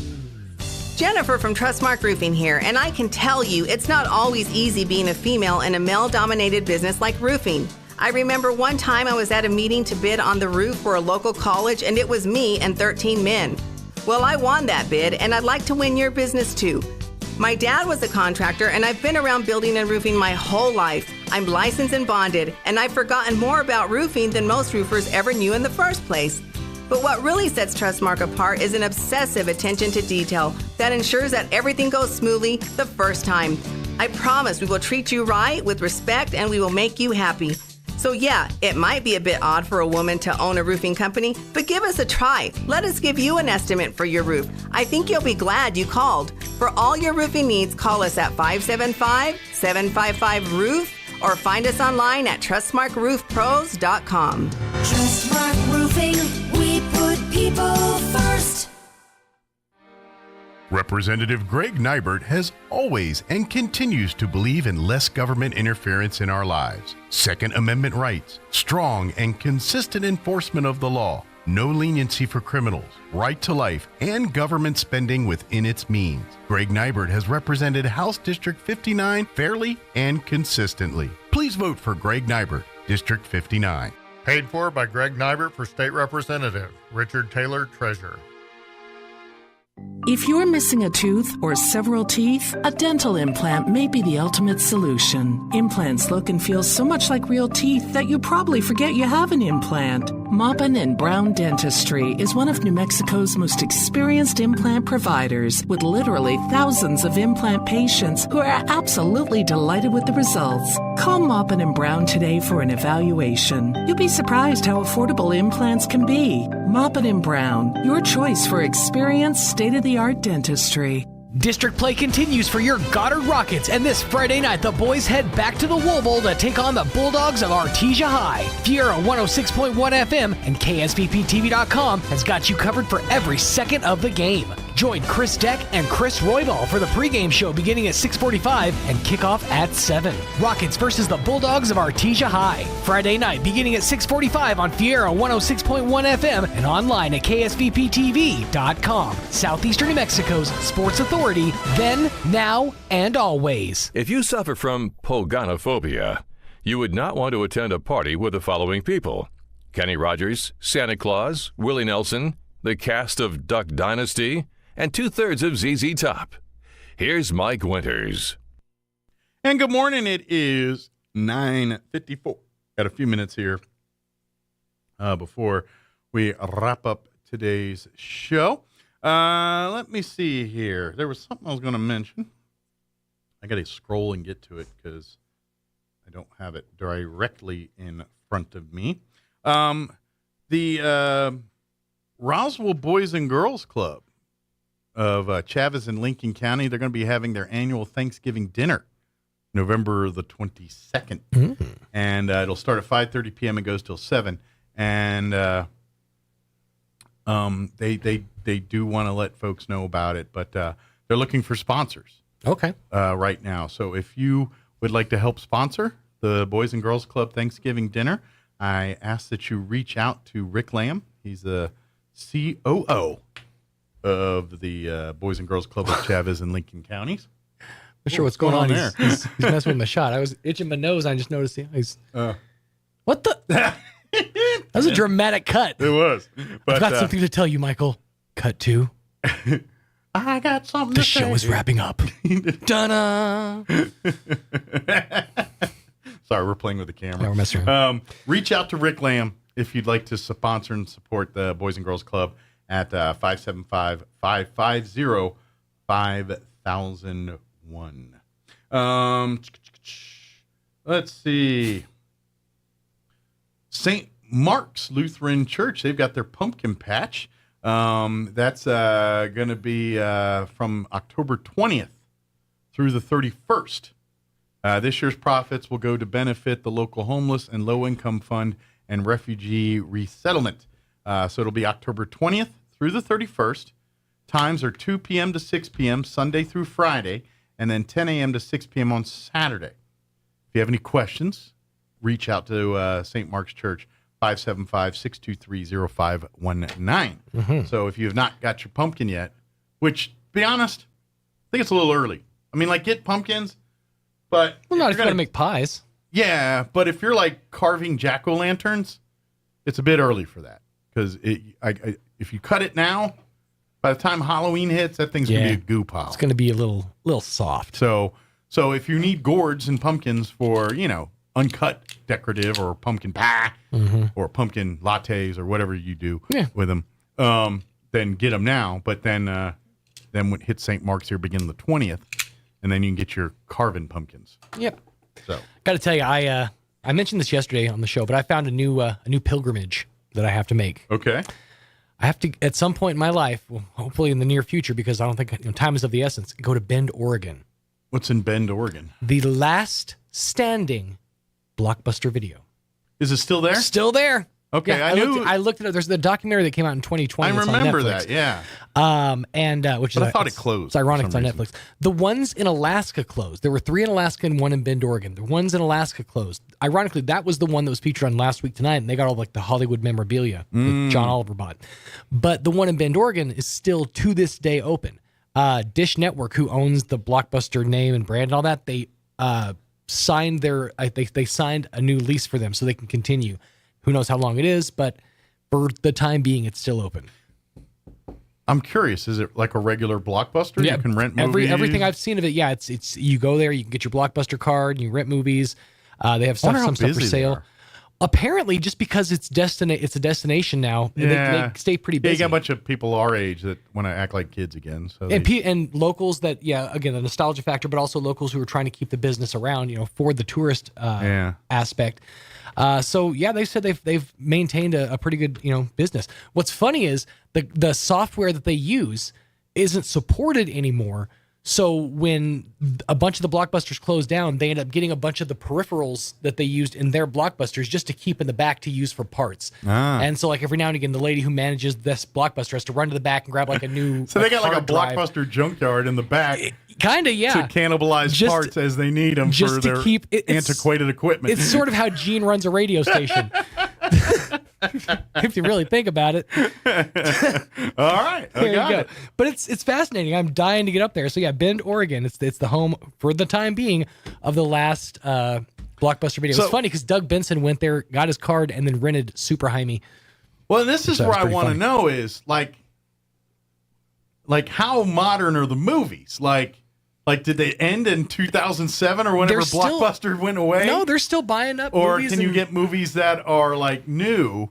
They're still making DVDs and Blu-rays of new movies. I know they make them, but how many people? I mean, This lady apparently she goes over to the Walmart, I'm guessing, and probably just buys up 6 copies of whatever and puts them up on the shelf. yeah, I don't know. I imagine, but is there some kind of licensing they have to pay for that? Well, they're under Blockbuster, so that's covered. I guess for just this one. I guess they still got it. Yeah, Dish Network has taken on the strain of just that one store. All right. Well, It's kind of like when you find out that there's still like a standing Radio Shack or like one Kmart left. It's like, wait, what? It's like I drove by that Sears in Ruidoso yesterday. Yeah, Sears. that's a weird thing to see. There's a Blockbuster Video sign, I know, in Ruidoso. Is it? Breaking news this Bye, hour everybody. from All right, we gotta go. townhall.com. I'm John Scott.